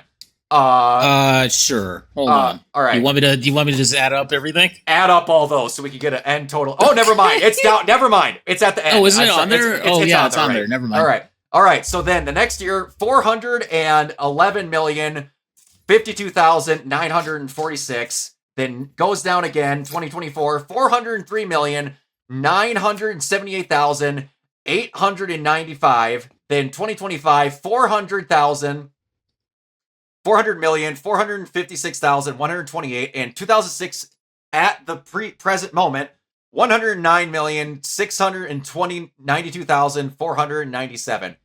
So it's already doing awesome numbers considering we're only like a third of the way through the year. Fantastic. Now, before I say this end total for everyone, this is crazy. Budget for GTA 5. The reported budget for GTA 5, I'm just saying for GTA 5 to show you how much money they made, is $265 million. The grand total it made off of, again, just online, is $5,083,190,048. The monthly revenue was $20 to $35 million. God damn. So, we're going to do some math here.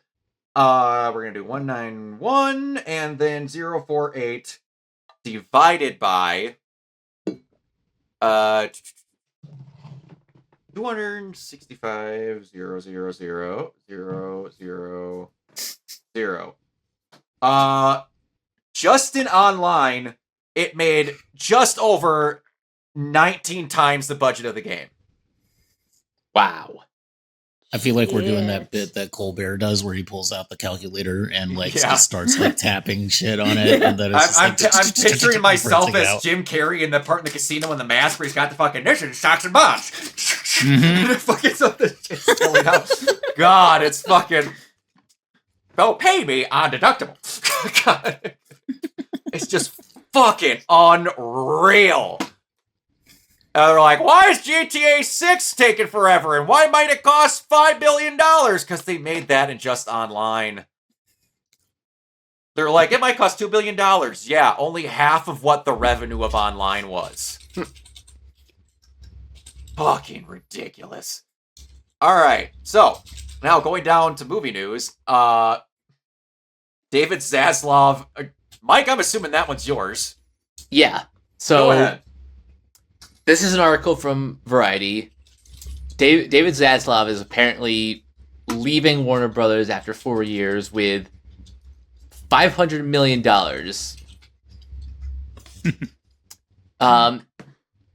I'll go specifically. I'll Not jump right to the well quote deserved. that said like Zaslav apparently didn't want to sell. So let's see. More than half a dozen sources close to Zaslav say that the CEO has barely concealed his frustration at being boxed into selling the company by the aggressive overtures of Paramount Skydance chief David Ellison last fall and winter. If you asked him if he'd rather have the job or the money, there's no doubt about that. He'd rather have the job. I really believe that, says WB investor David Geffen. Geffen, the renowned showbiz executive investor, is poised to make more than $700 million from his Warner Brothers stock in the Paramount sale.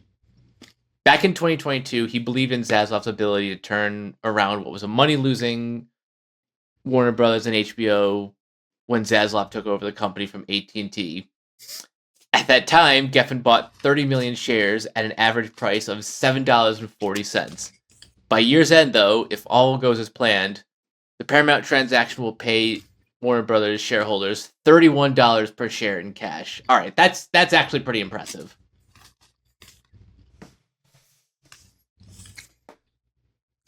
Hey. But also, this. Okay. Let me get this horse shit straight. Yeah. Let's get it straight. This useless cocksocket, David Zaslav, can barely contain his frustrations that his angry ex-lover from Paramount can't stop dumping trucks of money in his front yard? Oh, this pressure! I think I need to buy a bigger yard to fit all this money in here because the already successful sale we were having is being outbid by like $30 billion by the stalker ex of mine. My job in life is so bad that I'm barely concealing my anger?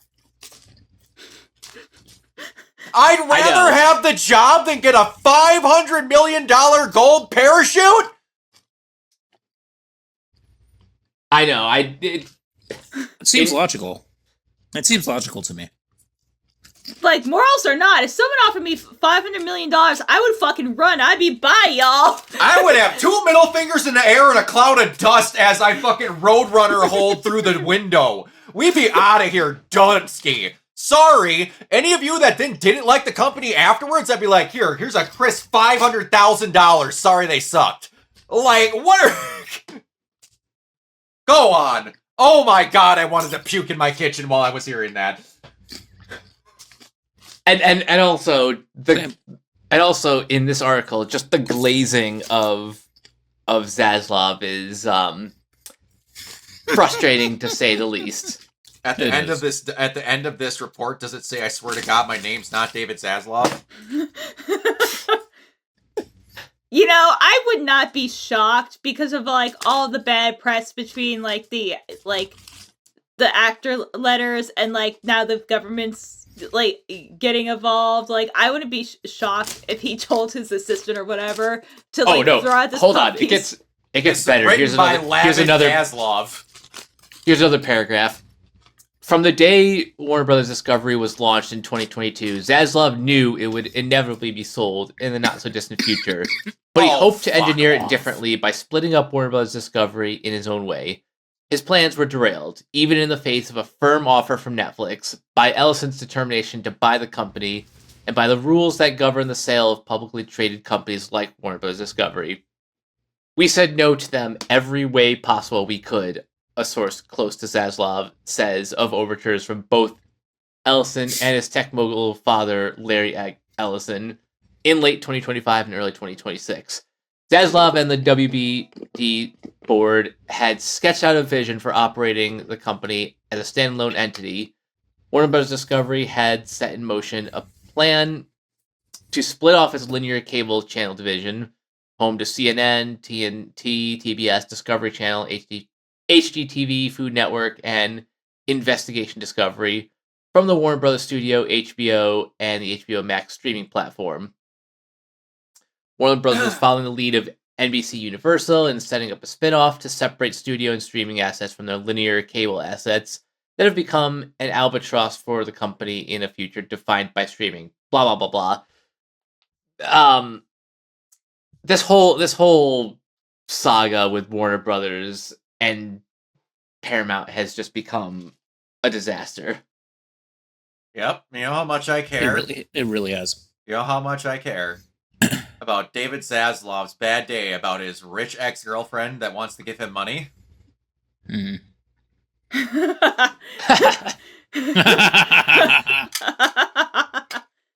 This is already paid for itself. Are you what are we even... How are you not throwing up on your keyboard typing this?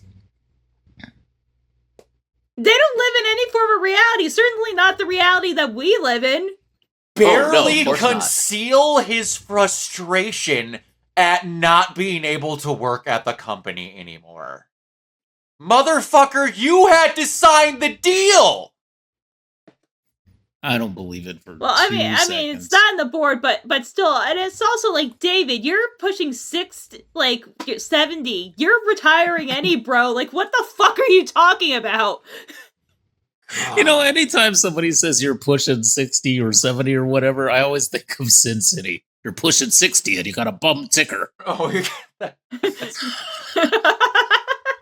right. That's true. That's I don't know why. that's a great line. You got a bum ticker. That's a great line. I love It's that. so funny. Like, dude, you're gonna Damn it, retire hard to get, I more, won't let you more do it. money than God. Like, what are you fucking talking about? Yeah, like, take the money, then fuck off into the sun. You know, but I'm still wondering, like, I doubt it's gonna happen, but it'd be fucking hilarious if it does hit, like, some sort of, like, legal snafu. I'd laugh till I cried. I would be, oh no, then we'd have to hurry about David Zaslav and how, oh no, because the deal didn't go through, that we got the stupid fucking legal fuck-de-doo residual that he said he was going to get, even if the deal doesn't fall through. If they run into a legal stumble and Netflix gets it, I might do backflips naked on stream. I'm going to tell you now. I don't know what I'm going to do, but it's going to be something. I don't know. But, That would be nice if, like, after all of this horse shit, like, the deal with Paramount falls through and Netflix comes back and says, like, hey, yeah, there is a thing with, like, I think either the UK or the EU, they're trying to block it there. Didn't they also try that with the Activision deal? Correct me if I'm wrong. Yeah, they could. I mean, it doesn't mean that anything's gonna happen. Yeah. but they're trying. They're trying. Like sensible human beings. Alright, that is not at all what I wanted to fucking have. What the hell? I clicked on the link to go to the Disney laid off their entire visual department, and I got billionaires are now backing Matt Mahan for California governor. So that's not at all what I wanted. Let's try this one. Weird. Error page not found. Both of those are error page 404 not found. Anyway, I guess we're not reading off the official document because they disappeared.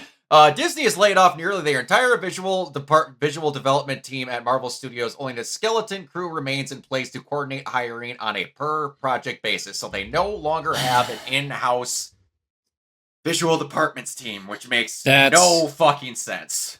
Oh, I insane mean, to me. it does if you're evil, because they had benefits and health insurance. If they're freelance, then you don't have to fucking pay. And they even got rid of Andy Park. Like, Jesus Christ! I saw that. I think that was the saddest one, and not just because he's like a name, but like he's the guy who like was the lead designer for the MCU. Exactly. Yeah.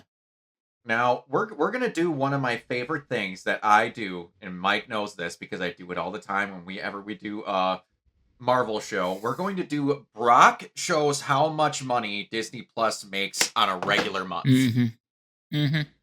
What average sub price for is on the low end, $11.99. That's a low end now. That's the low end. Yeah, so that's the low end. We got an unbelievably talented visual arts department, and we need to fire them because, we need to save money. That's what they make every month off Disney Plus if they had the lowest amount of subscribers currently. And that's based off of the number from earlier this year for amount of subs. That's just crazy. $1.5 trillion a month. Speaking of evil, man, yeah, their insurance premiums are really, killing the bottom dollar there. So now, what's going to start happening It's just stupid. is they're going to be on a per project basis getting this shit, and we're not going to know what kind of quality for Marvel movies we're ever going to get ever again, or any sort of Disney Plus, or any Disney thing ever. Which is, alarming, concerning. Yeah, it's a bit questionable. Yeah, and I can't wait for there to be the thing where we get to see, like, a year or two from now, probably not even 6 months from now, because you know how great evil corporations are with their memories. They're going to go, yeah, the only thing that could possibly fix this is if we started hiring our own visual arts department.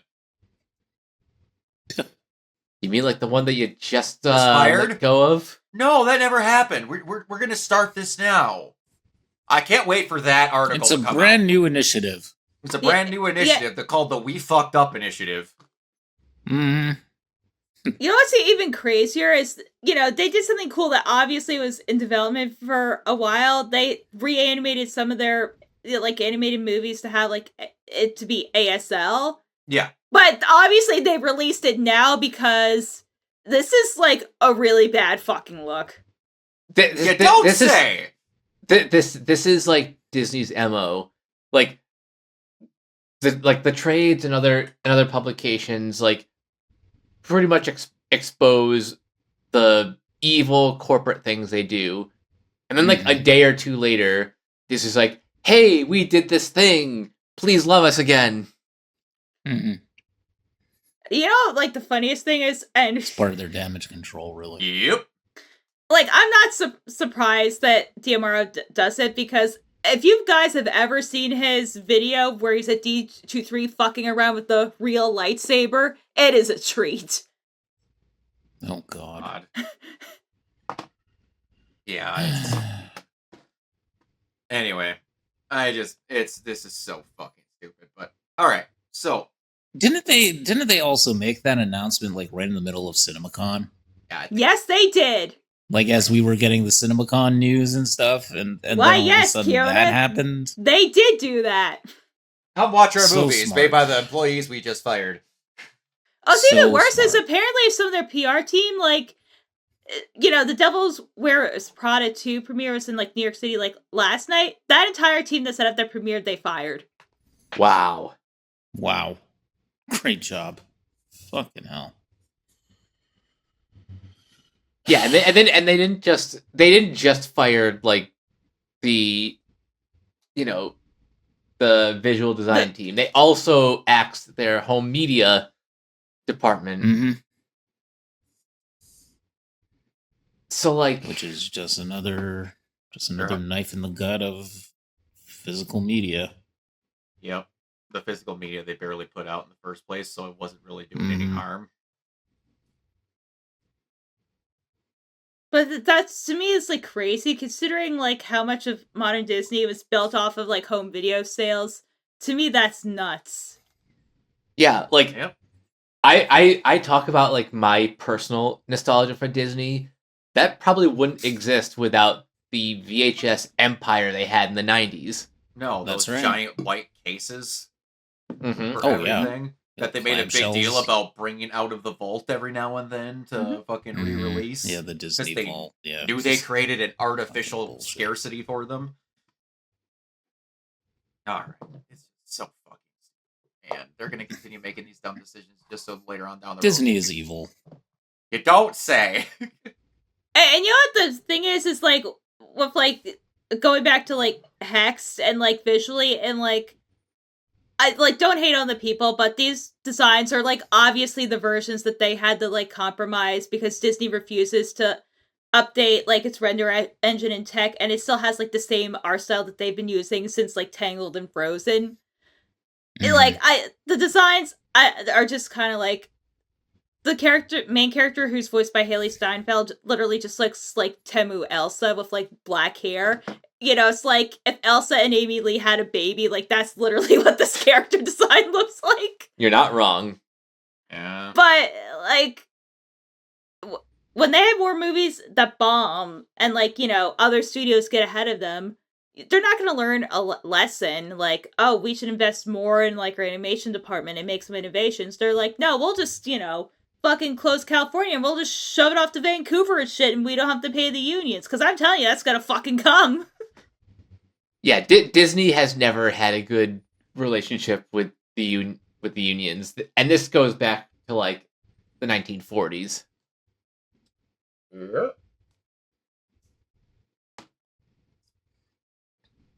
Yeah. Anyway, enough about the fact that Disney's evil, because we can go on about that for freaking years. So, Kay Arana, you know, I've mentioned her once or twice. Someone recently mentioned or outright asked her on Twitter. She's one of the most chronically online mangakas you can get. Gotta give her grace for it. And someone point blank asked her, is it illegal to read your manga on a Discord site or like a Discord thing where they're posted on there? And she just point blank said, yes, that is illegal. I don't like that to be happening. And then later on, she went to post this on her Twitter. I've spent the past few days researching the circumstances in different countries, including financial situations. I understand for that many people, pirate sites are the only way they can read manga. I understand that the prices can be higher overseas. I even seen people saying, don't bring this issue up. But if we don't speak up now, the value of Japanese manga and creative works built through the sacrifices and relentless effort for those who come before us will be wasted. I've seen people say reading this for free doesn't hurt sales. That is not true. Free lowers the value of things. Once people grow used to getting something for free, they stop looking for legitimate versions. I also understand the people who truly love a work will support it properly. We pour ourselves into creating so readers can enjoy our work. Compensation matters, of course, but nothing more than anything, I don't want to see its value diminished. To help people who cannot buy it or do not have access to enjoy these works, Ando and I have been discussing for a long time, exploring many ideas. I cannot share details yet, but we are working on it. Publishers are making efforts as well. I'm sorry this is taking time. But please stop hurling accusations like you are racist or you're misguided things like piracy is free promotion for you. We will continue doing everything we can so you can enjoy the manga. And I take one thing in return. Please try to understand our perspective and our culture as well. Underneath it, I am using a translation app. We do not fucking deserve Kay Arana. She's literally looking for ways for people to get her manga that can't afford it.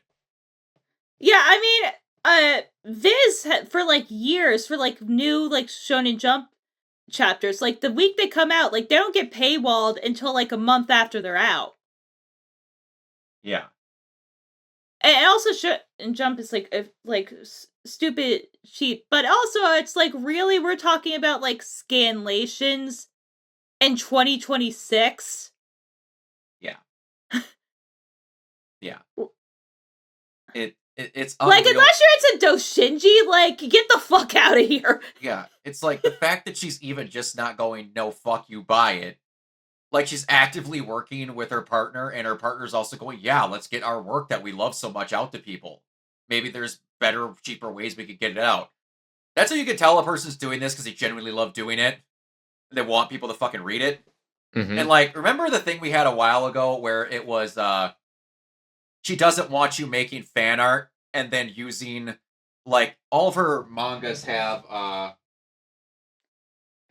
this specific cover of the character and then that split with the white and then the Gotcha Yakuto letterings up here. That's the official cover of all the volumes. Now, in a thing we covered a while back, she's like, I don't want people making fan art and then using that background, because it is messing with me and is messing with other stuff. And like, we were all kind of like, well, it's whatever, it's just fan work, and some of it was whatever. I'm now seeing people's OCs with that background being sold on Amazon as official artwork. So in other words, she was actually right. Dead on the fucking money. Mm-hmm. That's why she was saying it. Everyone's like, you're just being greedy. She's like, no. People are literally stealing my life's work and using it to make fucking money. Not only that, but with, like, all the AI nonsense and stuff like Amazon, there's no fucking quality control. No! Nope. They just put the shit on there and then hope it does. Anyway. Alright. I really love Keirana. Like, I love Gotcha Kuda, and now I've really loved to appreciate Kei. She will stand up for people. She will make sure that people with good work get represented, and she's not afraid to tell people off that are being fucking stupid. I love Kei. Love her to death. One day I really hope to meet you at a con, Kei, so I can tell you how much I appreciate you, because you're fucking best. You're bomb. Anyway, we're going to talk about WrestleMania, because, oh boy, do I have some thoughts. Oh boy. All right. Mm-hmm. Yes, I'm sure that you do. So, I'm just going to say flat out that I believe that Night 2 was better than Night 1. Oh, absolutely. 100,000%. I don't think anyone's going to disagree with that. I'm also going to say that outside of a couple of matches, I don't like most of the results of the matches. I didn't like it. And I get, like, you're not supposed to like whatever for whatever reason, but even story-wise, a lot of them I just even story-wise, it wasn't great. But, alright, so we're gonna go through these. The match that I could not have given two shits less about. Jimmy and Jey Uso in LA Knight versus Logan Paul, Austin Theory, and Speed. Now, I will give credit where credit is due. Speed is a freakazoid athlete. Unbelievably good. So if he was going to do something, he was going to do something with them. That makes sense. They didn't use him in the match barely at all, and he was the main point of why the match was happening. Because stupid. Because he interfered and got the match caught. So he did a frog splash and it was done. And the match was over. Like I literally thought there was going to be a kick out when Knight hit the BFT and it was just done. Like, okay. Also, man, they need to make a new theme for the Usos. Because first it was Jay got a new intro, and then Jimmy got a new intro because they were split. Jimmy's was fucking awesome, and he never got to use it. And then they got as a tag team, and they just used Jay's intro. It's just me, Oos, blah, blah, blah. Then it turned to, it's just us, Oos, which sounded way worse. Oof. And then it came down to, it's you and me, Oos, which is still putting Jay above Jimmy and making Jimmy seem like a lesser than wrestler. How about you make a new theme that still has the cadence so you could do the yeet? Again, a thing that was only for Jay, so that maybe Jimmy cannot be the, like, scorned girlfriend that you, like, bring around because you're not good as a singles wrestler anymore. He's like the also-ran of this whole thing, and it's, like, crazy to me because Jimmy is, if not more talented than Jay, if you ask me. He's better on the mic than Jay is, that's for damn sure. He certainly is better on the mic. Yeah, and it also turned into, we're not going to get to it later, a lot of this is going back to status quo shit, which I don't like. The Monday night after this, we got to see the reformation of the Bloodline. You know what's so funny to me, and I didn't even think of the second point that you wrote on that, which is that they wanted both titles on the Street Fighter press tour. I didn't even think of that. I didn't think about it till after. That's the whole point. That is the whole point of why they had Roman win over Punk. That is the whole point of it. 100%. Is to get the 100%. fucking titles on that fucking press tour. Especially after they had that guy come out and say that TKO has the final say in a lot of this shit. Exactly. And I'm just sitting there like, because I'm sitting there as a wrestling fan looking at this and going like, okay, I get that Roman won this, but why? And that's the reason why. The guy has been champion for 4 fucking years, basically. With the Bloodline, that plot line ran out for forever, and now they're just restarting again. Dear Jesus. Alright, anyway, so... It would have made more sense if Randy won on night 1, and it would have made more sense if Punk won on night 2. Yes. The Cody one... More sense as a wrestling fan, I mean. Yeah, as a wrestling... I'm way less upset about Cody and Randy versus that. I am way less upset with that also, but like, yeah. Because that could lead to more, but like... Lead to more that doesn't involve Pat McAfee. Oh, God, yes. Thank God he's actually done with wrestling now because of that. Thank God. But get him away from there. I don't mind him coming on and doing like commentary spots. He or was whatever, great for that. Yeah, but not that. No. And now they've torpedoed that because no one wants to see him anymore. No, they had him just get RKO'd out of his fucking boots by Randy and put through a table by Jelly Roll, a statement I never thought I'd fucking say. And my literal reaction when Jelly Roll came out was I wrote to a friend that we were watching and we were kind of like going back and forth on Messenger and I was like, oh, look, a donut. Like, I legitimately like Jelly Roll as a person. He is a person that turned his life around. In my opinion, he's a good artist. And when he openly said during his interview with, I think it was Chris Van Vliet, when he came in, he's like, I'm not winning my first match. You guys do this for a living. If I'm going to be in a match, I'm going to lose because I should lose. Like, I was like, holy respect. Like you for not being like a self-centered prick celebrity that came in and did whatever. But yeah, I'll say that much. Both of them did not need to be in this match at all. And I bet if you asked Jelly Roll, he would probably say that. He was just asked to do it and got offered a substantial chunk of money probably from TKO to do it that he could not say no to. But Jacob Fatu won, which I'm happy about. That dude needs to be like a world champion in a year or two, in my fucking opinion. Yeah, he's insane. He really does, honestly. There was rumors of this happening, but I didn't fucking expect it. Paige came back. Paige coming back was interesting. And that stadium fucking exploded. Of course. And, that Fatal 4-Way was okay. But it was cool to see Paige wrestling like she didn't lose a beat, because obviously they like to forget that she was Saraya over in AEW, because we can't mention that. Yeah. But, yeah, she still did good. And what made me really funny, what was really funny in my opinion, we're having all this stuff happen. And I'm seeing comments online where I'm sick and fucking tired of these old gen people coming in and taking all the spotlight from these younger superstars. Paige was the youngest wrestler in that match. Wow. Right? People like to forget that she was like on the main roster with a world women's title at like 19. She was legitimately the youngest person in that fucking match. She was, yeah. So all these young up-and-coming superstars she stole time from?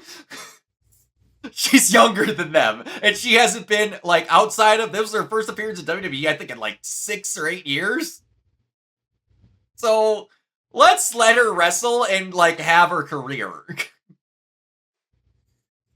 Yes, is this the one Forrest Pugh played in the movie? Absolutely, yes. And then, CM Punk's, and CM Punk's wife was the woman that she beat for the title. And then she was played by Zelina Vega, another wrestler, in that movie. I don't think Becky needed to win the title. I don't think she needed to win that, really. Unless AJ wanted to get out of the thing for a while, maybe. Either that or something happened, because there was a post-match interview where she seemed like... Yeah, she seemed... upset? Yeah, something was weird, right? Like she said, saw I that. never got to say goodbye last time. Yeah. Huh. For those that don't know, I believe it was her neck. She had a real bad neck injury. Yeah, did that something stopped her go from wrong wrestling. there? And then they just audibled it? I don't know. I hope nothing is wrong, and I hope she can keep wrestling because she's awesome. I hope but so. I do have She's to been say, great. something I noticed, she had a Stars emblem from Resident Evil on her fucking Converse. Amazing. And I thought that was sick. That was really Amazing. cool. Yeah. One thing Love that was AJ. funny. I hope she's not done. Yeah, one thing that was funny during her entrance, like she had a bunch of little kids dressed as her come out on the stage, and then one kid clearly got stage fright and then like ran to the back in the middle of the entrance and like just totally gave up. I'm like, oh no, it's 50,000 people screaming and doing whatever. I get you. I need to bring up something. It's a cute babyface entrance, that's for sure. Oh yeah. I also like how her band was quite clearly mouthing that theme and not singing it, and you could tell when Becky came out because it started playing before his mouth got to the mic. Oh, I know. And because apparently that dude is not well trusted with a live microphone for some shit he said at concerts. Apparently, Oh, because someone commented on Twitter, they're like, "This is why they did not give him a live microphone," and he was just fucking going off on somebody in the crowd. Oh shit. Yeah. All right. I don't know about you. But hey, remember when I think I brought it up on this podcast when I said it's really fucking dumb to give someone a what do I want to say, a gimmick that is ending careers when there's no more careers to end right after you start it? And do you like that? Other than one really awkward time, the entirety of the match with Gunther versus Seth Rollins, they made sure to only call him the ring general and not the career killer anymore. Damn. Because, it's almost like there's only 2 people left to retire, and I'm going to bring up a comment about that Rey Mysterio match where people are ducking getting retired by him, I'm pretty sure. Yeah. But, who did you want to win that match between Gunther and Seth? Also, Seth's entrance with the smoking jacket and the fucking black contacts and shit that he took out smooth as silk and no one saw when he was turning around. I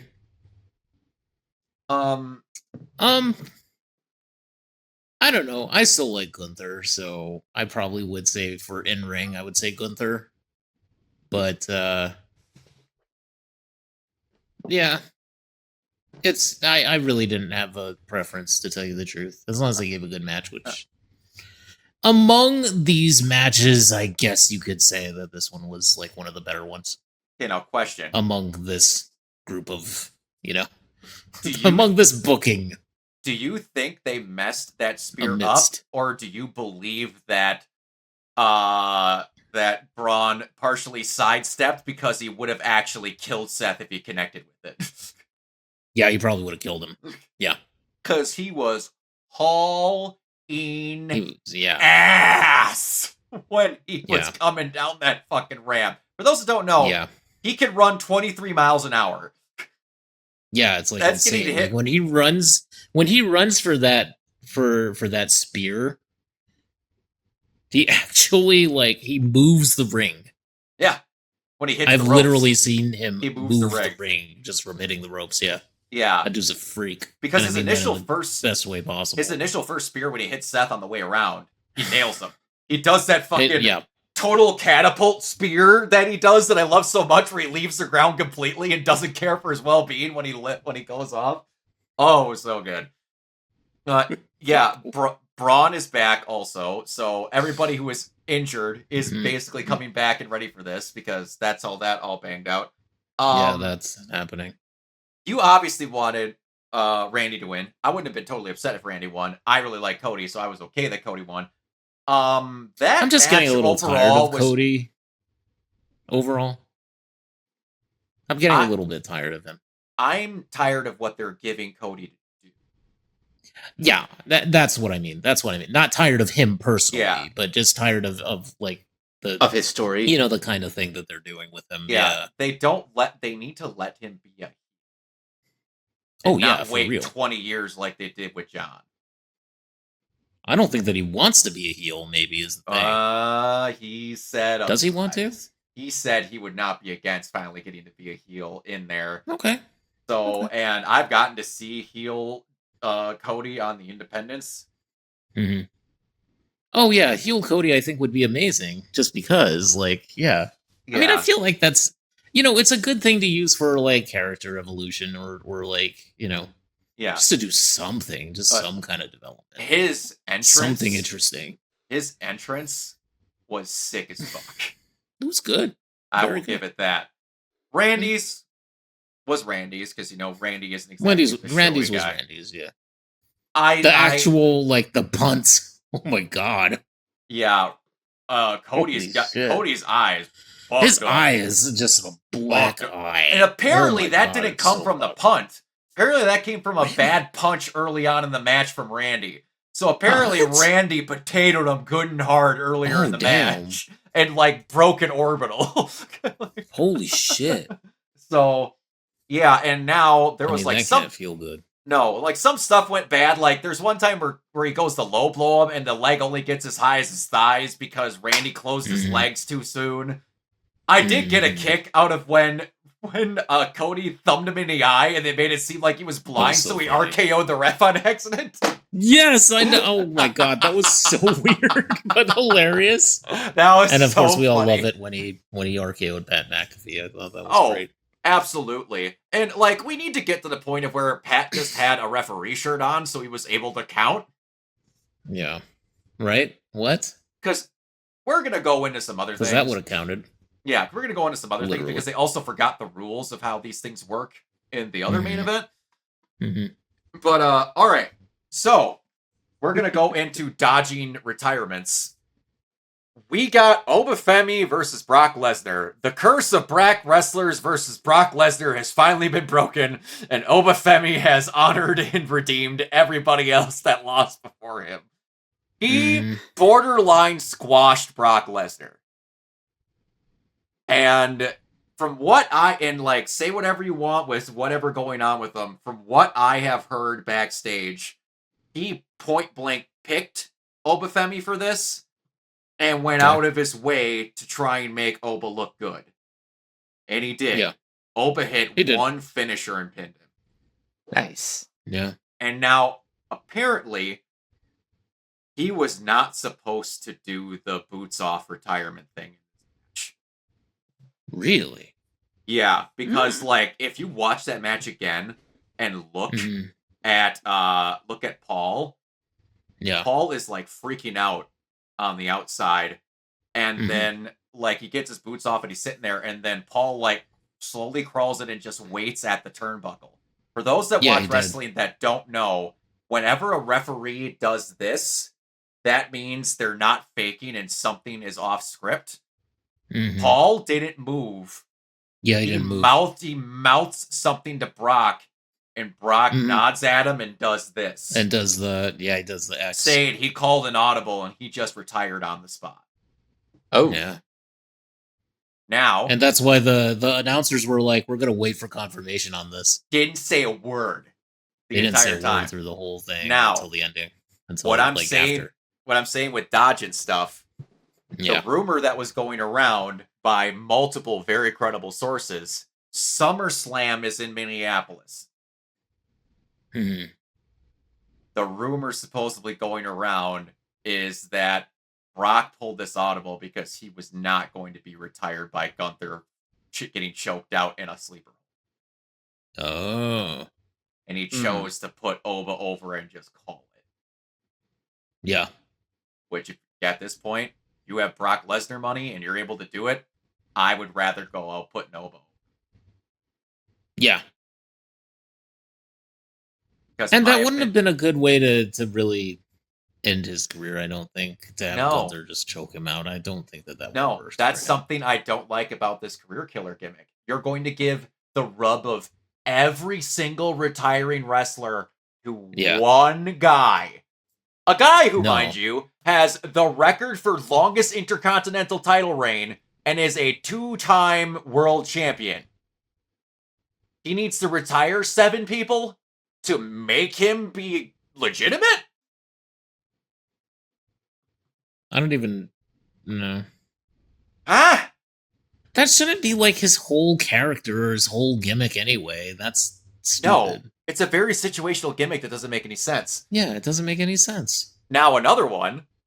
There was Hmm. supposed to be another person that Gunther was possibly going to wrestle at Mania in a match like that might have ended a career that got ducked.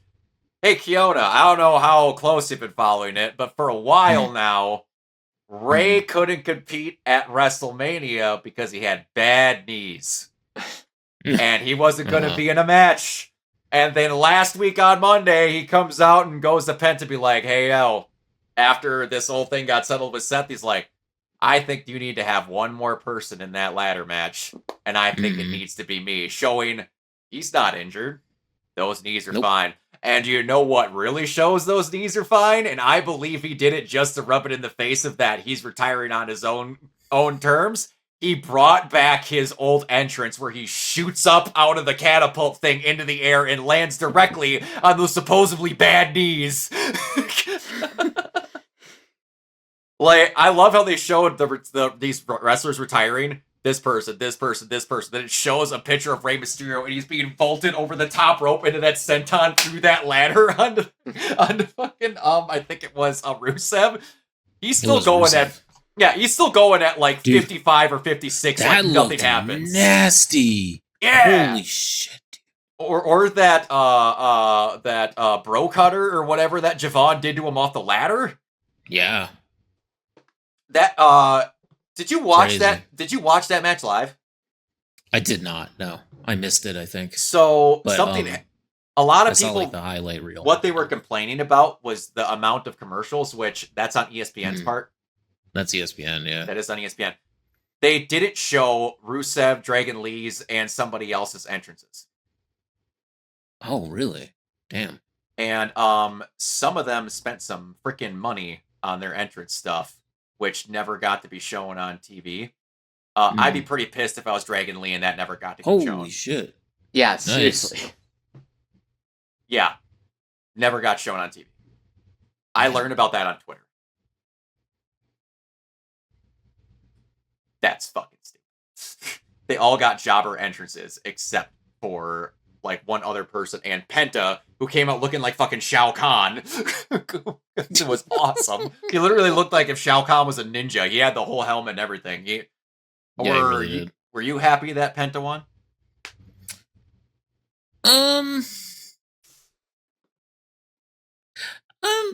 Yeah, I mean, I'm okay with him winning. I think if anything, though, that could have been a match where you switch the title to somebody else. But I don't know who among them. Maybe I don't Javon? know either, and it would have been another time where he got a title for roughly 2 minutes. Exactly. Yeah. Oh, well, Yeah, we did. So, I mean, I guess I'm okay with it. But yeah, I would like to see Javon Evans win it at some point. We forgot about one, because I think it was a match that pissed me off the most. Yeah. So Liv Morgan beat Stephanie McMahon. Oh, Jesus. Honey, you need to stick to wrestling and not singing. Oh my God, please, yes. I find her irritating as shit. I'm sorry, I'm not a Liv Morgan fan. No. I do not like her. Christina Aguilera. I don't like her you in the are ring. not. I don't like her persona. I don't like her personality. I don't like her singing. I don't like her entrance. There's not a single thing about that woman that I like. I don't like her boyfriend either. Her fake in universe boyfriend, in kayfabe boyfriend. But yeah, I don't like anything about her. No, and what was even dumber is they're making her sound like the worst heel on the planet. So leading up to all this, Stephanie went out of her way to say multiple times, you can't do this on your own, you can't blah, blah, blah, and all this interference happened. We need to stop having interference in every single fucking match, and the Judgment Day needs to break up 14 years ago. So, in the post-match interview, to act tough as the winner, Liv goes, you've been telling me for weeks that I can't do this, and I can't do this on my own, and I can't beat you alone, and you know what? You're right. What? I was like, someone made that a subtitle. That's not real. Came and watched the interview, and she totally just goes, yeah, I can't win matches on my own. What? Huh? That's supposed to be our scary heel champion. I miss a day when heels were just badasses that beat the fuck out of people. I miss that too. Without interference. Yeah, I miss that. That heel I miss doesn't that too. exist anymore. It really doesn't. I'm happy that Trick Williams won. Because Sammy is getting kind of samey. Yeah. He's another Sami person. Zayn. Sami Zayn. He's another person that needs to switch. The fact that they made He needs to switch. Yeah, they made a rap song about him called the Gingerbread Man. Ah. Oh God. It was awesome. No, he needs to switch. I remember when I got back into wrestling and I first saw him, he was a heel, but he was also injured, so he was like not really wrestling at the time. But he was a heel manager or something. It was him and Shinsuke and somebody else that I can't remember. And they were all like a mini group, like a faction sort of. Mhm. And he was like managing them. Yeah, he's a good talker when you let him be a heel. Yeah. He's another person that is okay as a babyface and not great as, better as a heel. Yeah. I feel like as a babyface, he just doesn't really do much. No, he was apart great. from yay rah rah, like that's just it as a babyface. I miss babyfaces that actually stood for shit. He was great as like a babyface during the original Judgment or what's the group name? What's the group name with the Samoans? What's the group name? Oh, are you talking about Bloodline? Yeah, the original Bloodline stuff when he was a babyface and turned on that, he was great. Yeah. Yeah, he was actually good into that, yeah. Yeah. But, he needs to do a reset. Yeah. I have to ask this question, too, because we're going now with Finn and Dominic, which I'm happy that happened the way it happened. And he actually won a match Me too. yesterday on Raw, too, which, holy hell, they let him win twice in a year. Right?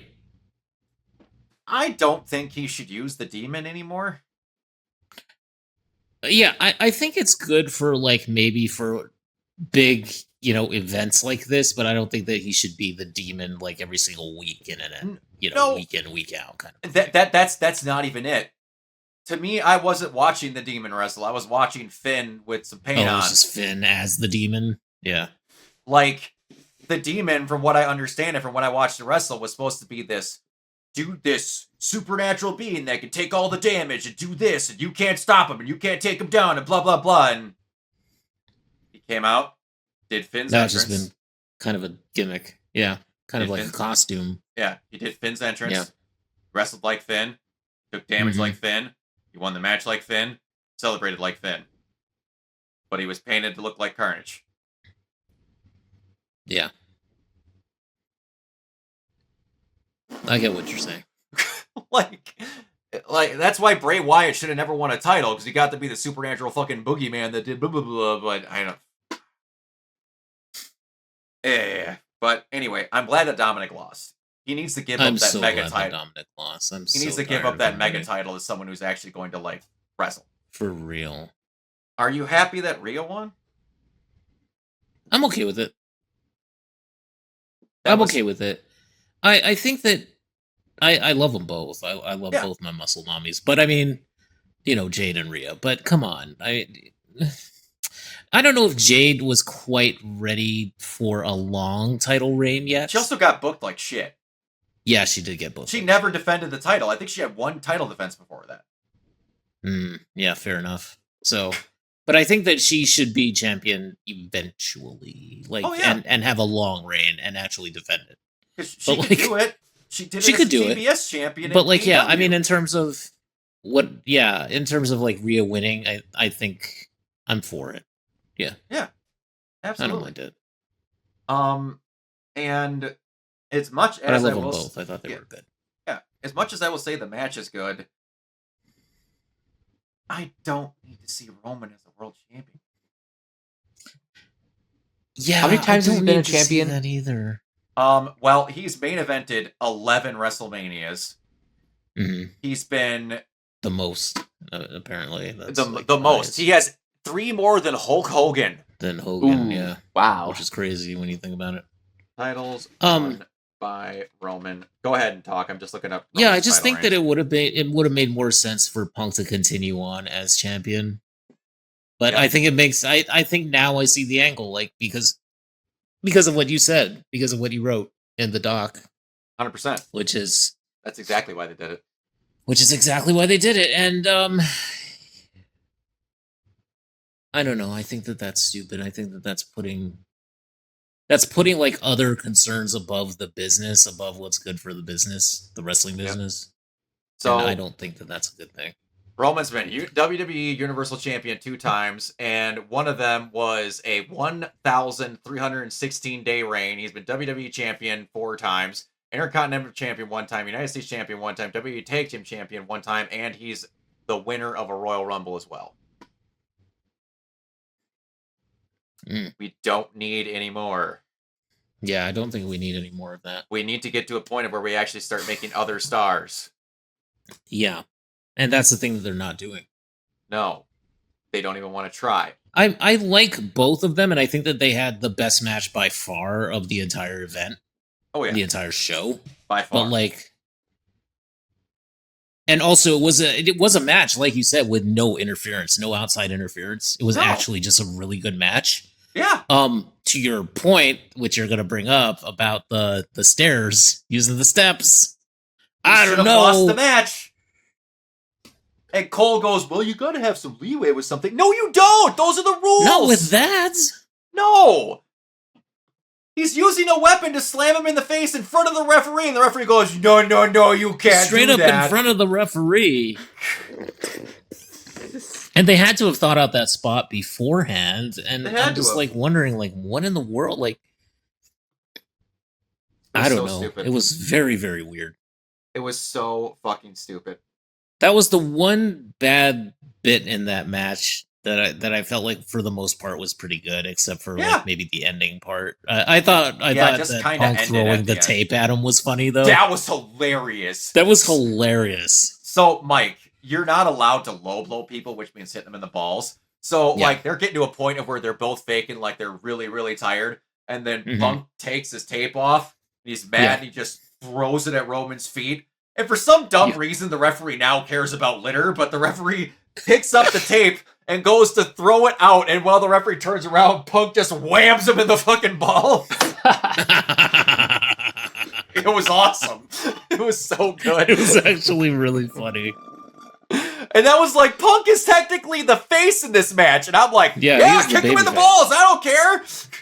That's how you can have baby faces with like layers and other things, and it's like he's a baby face, but he's a dickhead. Like, I mean, Punk is kind of a baby face with some douchey dick brain tendencies, you know. I mean, but I like that. I would prefer that to the squeaky clean, like rah baby faces that we've been having lately. They have no teeth.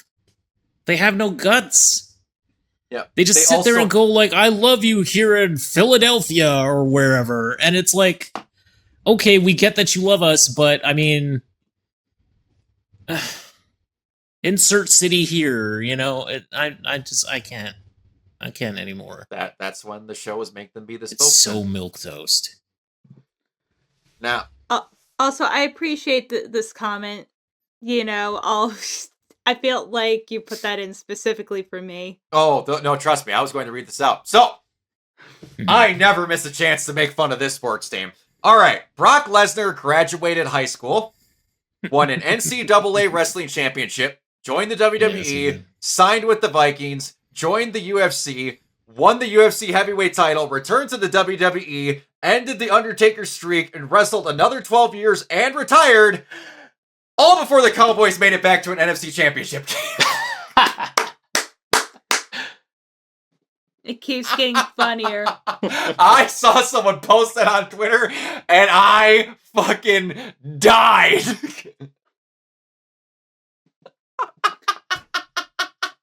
God. Keep in mind, Brock Lesnar started wrestling when I was in 5th grade. Jesus Christ. I am 35, ladies and gentlemen.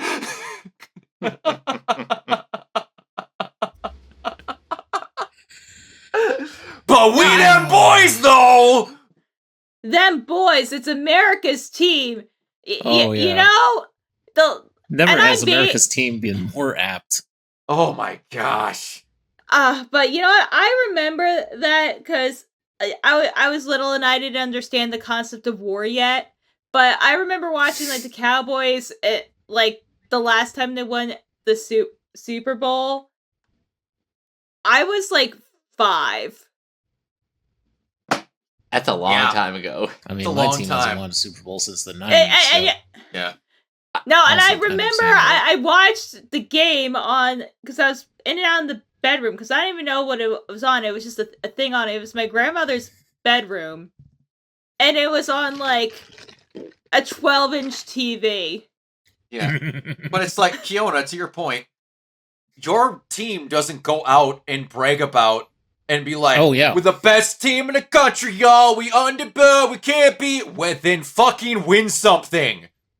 I know. And it's like, dude, your most hated rival has won 2 championships and been to 3 Super Bowls in like the last decade. Yeah. Like, what the fuck are you doing? Like, what I don't get, though, and this has persisted through all of time, and it never will end, no matter how much more pathetic it gets. You can go to some random shithole bombed pit in Syria, and you will find someone at a gas station that is the biggest Cowboys fan you have ever met and love them for their entire lives. They've never lived in Texas. They've never looked at Texas. They wouldn't tell you where Texas is on a fucking map, but they love the Dallas Cowboys. I can't explain it! I mean, it's basically aren't the Cowboys basically the football equivalent of the people that wear Yankees hats? Yes. Essentially, yes. I would say so. Yeah, you're very correct. I would very much say so. It just drives me crazy. But it should be the Green Bay Packers. Essentially, if you're going to go with the old sports team that's kind of like, and I don't know if that's just because I'm from Wisconsin, but like, they're the Lombardi Trophy. All this, like the old school, when you think of old football that's lasted through time. And also, it's the only team owned by the people. Exactly. And the Lakers. And the Lakers. Yeah. Oh, yeah, that's very true. Yeah, that is very true. But I would say all the casual people who just have seen like maybe one like sports game in its entirety for like their whole entire lives. They watch the sports ball. Yeah, that is one thing that changed. That is one thing that changed, though. That's the only time I've seen it change. In baseball, it has always been the Yankees. In football, it has always been the Cowboys. But pre-2000, and I want to say 5, it was the Bulls. Then it switched to the Lakers. Bulls. Yes. Because I'm telling you right now, there was not a person. I didn't watch basketball growing up. My family barely did. I can tell you right now, I don't remember a day in my life that there was a basketball game on in my household ever. But there was a triple threat poster with Rodman, Jordan, and freaking Pippen in my bedroom. You couldn't escape it in the 90s. Every kid had a freaking Bulls jersey. My first childhood photo shoot was in a Pippen jersey. I don't remember watching a single Bulls game in my life. Okay, so I did watch a whole bunch of Bulls games, and frankly, I was a Celtics fan, and then became a Magic fan. Because of, Penny Hardaway, Shaquille O'Neal at the time. But I was also a big Michael Jordan fan, big fan of the Bulls. As champions, I thought that they were a good team. In retrospect, going back, I love them.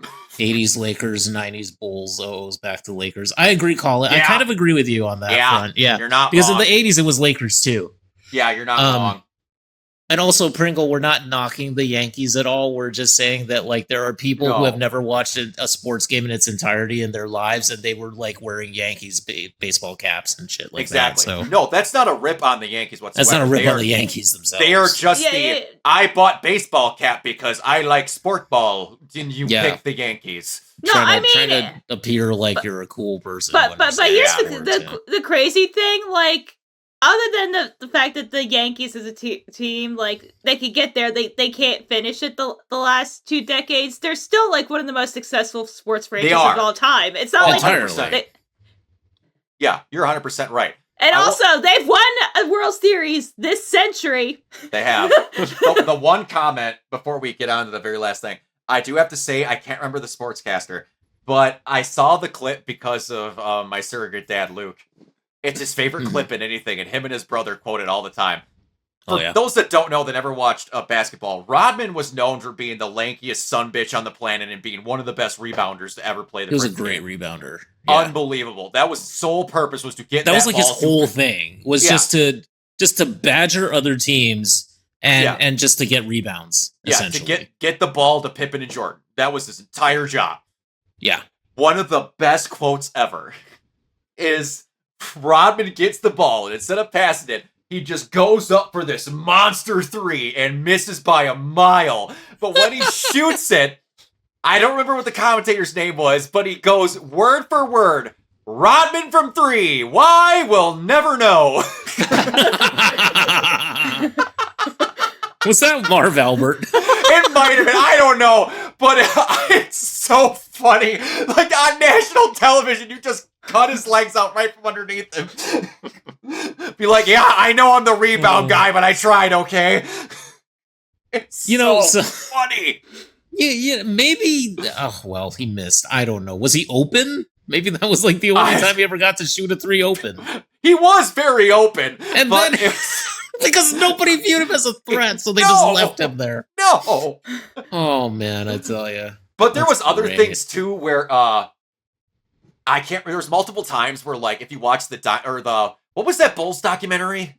The Last Dance. The Last Dance. Yeah. There was that and a couple of other things that came out where, like, they would have multiple times where they would, like, have to recover Rodman from other situations. Yes. Of, like, the being NWO drunk thing. And do it, well, that, and then being drunk after And just being losing his drunk ass at, like, at a whoever's casino. party. Yeah, because he was a party animal. There was one thing where, I can't remember what the drill is called, but you're doing laps around the, around whatever gym you're practicing in.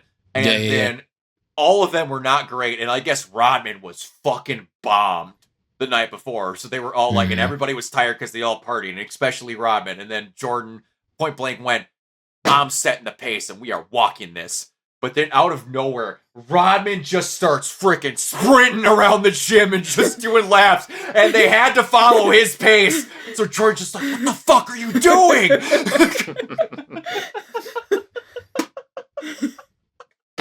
What I would have lived to just see their travel life on a bus, just going from spot to spot and dealing with Rodman on the road. Oh my god. So you mean Michael Jordan? That's like the one time Michael Jordan probably lived out the meme and went to him and was like, stop it, get some help. Get some help.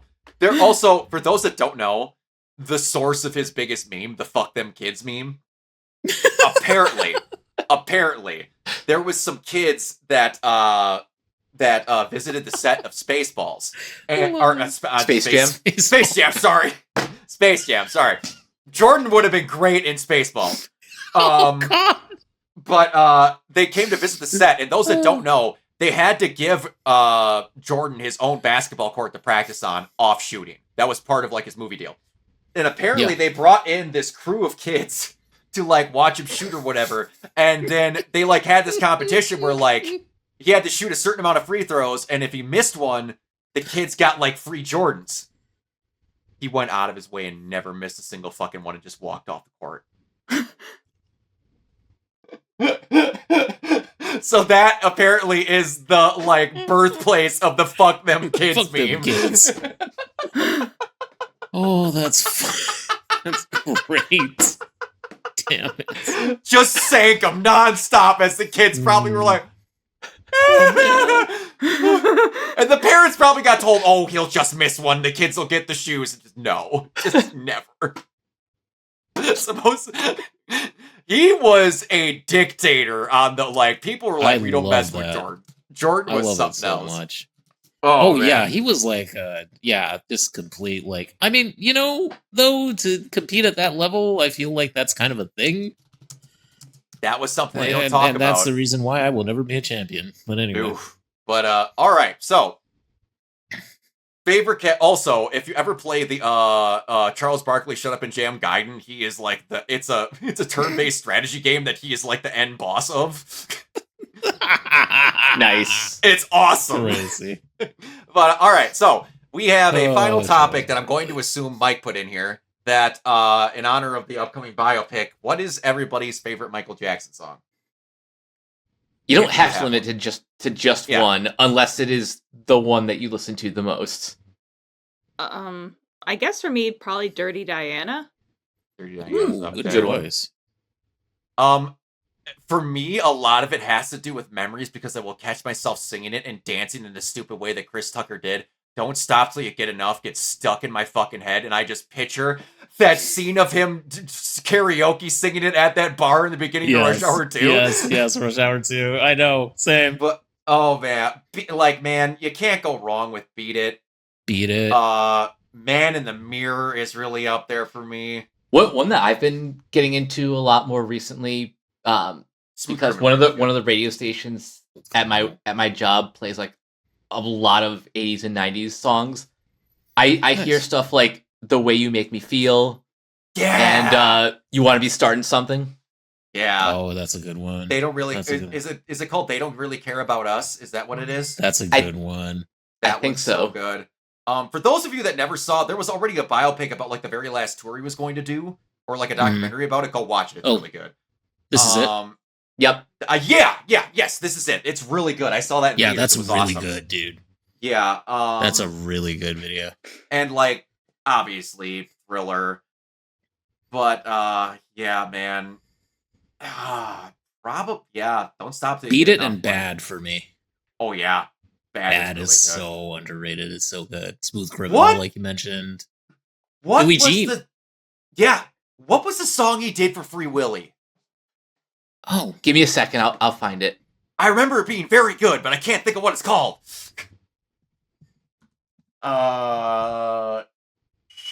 Shit. Black and White. I think I mentioned that already. He's got Black a and White. bunch of bangers. Apparently, my mom used to have a giant crush on him when he was really young. Will you be really? there? Will You Be There? Yes. oh yeah. Yeah, that was good. That's right. Me that was like one of the like celebrity that was a thing. Me and my mom actually like sat down and watched the whole procession of his funeral when it was aired live on TV. That was something. That was like a national war hero had died. It was crazy. Yeah. And now I don't mean to be political. I don't. But since this Epstein file of stuff has come out, some other details about some shit that has been accused of Michael Jackson has been kind of to where he might have been the guy that was actively trying to protect kids from some of that horse shit and not the one doing it. I think a lot of people owe Michael Jackson some apologies. Possibly. Speaking of the biopic, though, have you guys seen like word on the reviews? Apparently it's not great. I've seen. I've seen the reviews. I'm going to see the movie on Saturday. I know how a lot of these biopics go. Do you think know, it's the gonna one- be the targeted ones- in a certain way? Like the ones where like the family is directly involved, they Yeah. usually are the ones that are the most like the edges are sanded off. And in the case of Michael, things get really kind of messy where they had to gut the entire third act because legally because they couldn't. Yeah. So, do we know in what time period the biopic stops? I believe like they stop at like 1988. Yeah, that makes a lot of sense. It does. For It does. obvious reasons I don't think we need to talk about. Yeah. Yeah.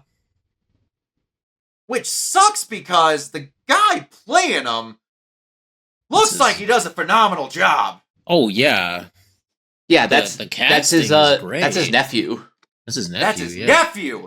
Mhm. Oh yeah, that's Jafar. right. Jafar that's right. Jackson. Yeah. Yeah. And I'm also going to imagine that his dad was Joe Jackson, or who was his dad? Joe Jackson was a football player, if I'm thinking correctly. I can't think of what the Jackson parent, the dad was. No, I think his name was his name was Joe. His name was Joe. I'm going to assume they didn't go into the apparently god awful childhood of Michael during the Jackson 5 days. Yeah. I'm going to assume that's just breezed right over. Yeah, because I mean that clearly didn't affect him at all in adulthood, and he just never like properly adjusted. No. No, not at all. Where it basically made him like sleep and sit in a fireplace until he acted correctly and some other fucking shit. Yeah. Kind of surprised it doesn't end with the super. Yeah, that wouldn't be half bad, but I think if they really do have it end around 88, they're just trying to go out of their way to have it stop at a best point where it's the farthest away from all of the obvious stuff that would have got gutted in a third act. Yeah. Yeah. Well, like not only just like the other stuff, but probably to avoid like his accident that he had. Oh, yeah. Oh, that's right. I forgot all about that. Rick. When did that happen? Let me look that up. That happened while I was alive? When did that happen? I was born in 91. No. Oh, maybe they will have it. No, that apparently happened in 84. Okay. I was gonna say, I don't remember. I can't imagine they breeze over that, because that might actually be like I could see that, like, yeah, I mean I could see that being the climax and him like coming back from that, because that actually really legitimately fucked up his life. Yeah. I could see that. That actually, I would imagine they got told to gut the third act and had to come up with another thing to end on that was drama filled, and that was probably the best thing they could come up with. I could very much see that is the end of the movie.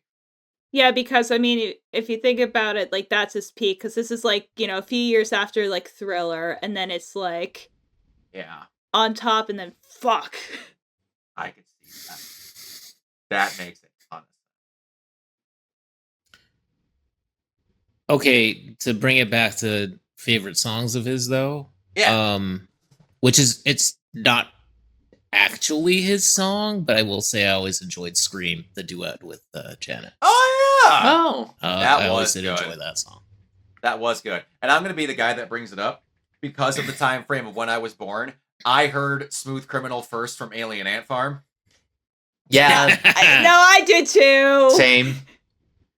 I might have heard them both at the same time, but like I have more fond memories of the Alien Ant Farm cover.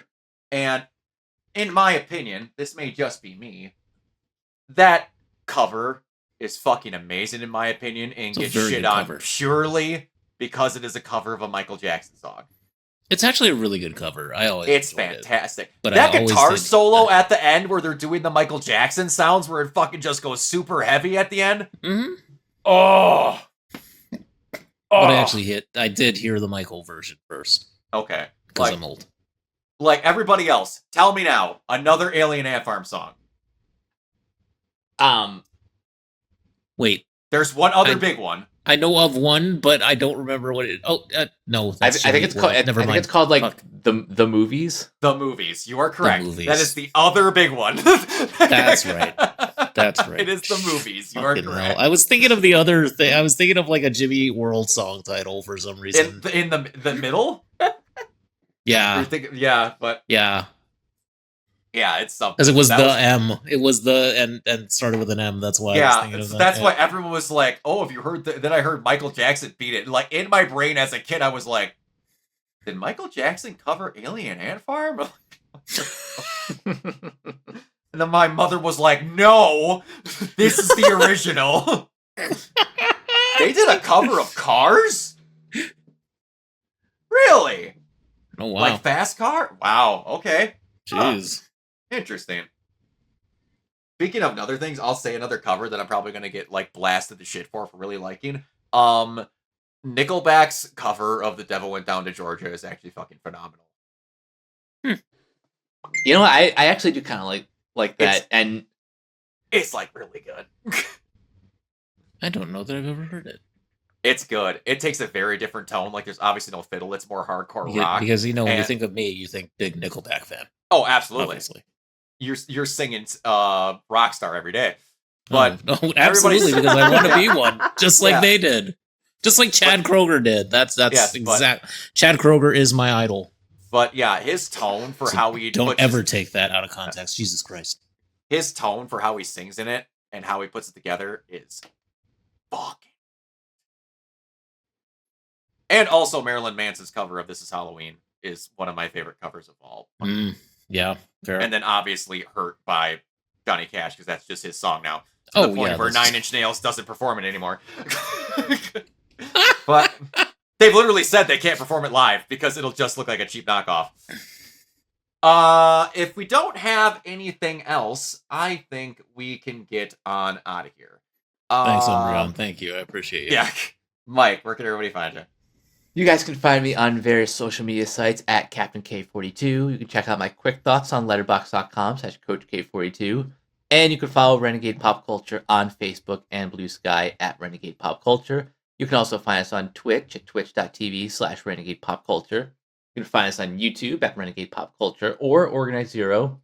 You can also find us on Podchaser. Consider supporting our Patreon at patreon.com/Renegade Pop Culture. Listen to all of our podcasts on Spotify, Apple Podcasts, or wherever you listen. And last but not least, everything can be found at renegadepopculture.com. Need an escape? So do we. Brie? You can find me on Blue Sky at crazylemur.bsky.social if you want to just see me be a little shit lord. You can also follow me on Instagram at Lemur's Rule 1, where I'll just post pictures and just I don't know, stuff that can make Brock break. But yeah, you can just find me there. I had to show them. So I know we were talking about the fucking everything has to be exact with casting and how stupid it's got. I opened up my Twitter at random and it's a picture of Hugh from Pragmata. He's like, guys, I can't play Pragmata. The player character is named Hugh. I'm not named Hugh. I don't want to be named Hugh. I assume anyone who fetishizes about being a dude named Hugh is weird. Damn it, that's good. That's so funny. I'm sorry. You want to go ahead? I still say they could have named that character Hugh Man or something, but anyway. If it was by Kojima, it would have been. True. And there would have been Moon Man as well. And then it would have been, instead of Diana, it would have been Anna. And it would have been an Anna who died in a previous life and it was reincarnated as an android. Diana Hardman. Yeah. That's gonna be it. All right. I'm shocked Kojima hasn't made a character named like Race Car McGee or something like that. Just wait. He's making a spy game for PlayStation and a game called OD for Xbox. It might just happen. Race Car McGee might be there. Q, where can everybody find you? Over on Twitter, Neoplastic24, also on Blue Sky and Twitch at Neoplastic. That's all I'll say this time. And also, you can find all of our Renegade Pop Culture podcasts on Pandora for some god-awful reason. I love how much we hate Pandora. I used to use Pandora when I was younger, back when I still put CDs in my vehicle. You know what, legitimately, though, they have too many ads, Yeah, you're not wrong. You know, I'm going to get on that. I'm going to get Noah Centineo on that. There you go. I've done all the long running jokes. We've got it down. All right. Noah Centineo does deserve women. Yes, he does. But I think. Yeah, you can find me at Organoid Zero, mostly on Twitch and YouTube. If you are into cosplaying and such, you can find me over on my Instagram at Organoid Zero. Which my next convention is going to be Anime Central, and the next cosplay I'm working on is RE9 Leon, which is coming along great. I am literally just waiting on the Requiem and the wig at this point, and I pretty much have it done. But, alright, until next time, we will see you all later. Bye! Bye!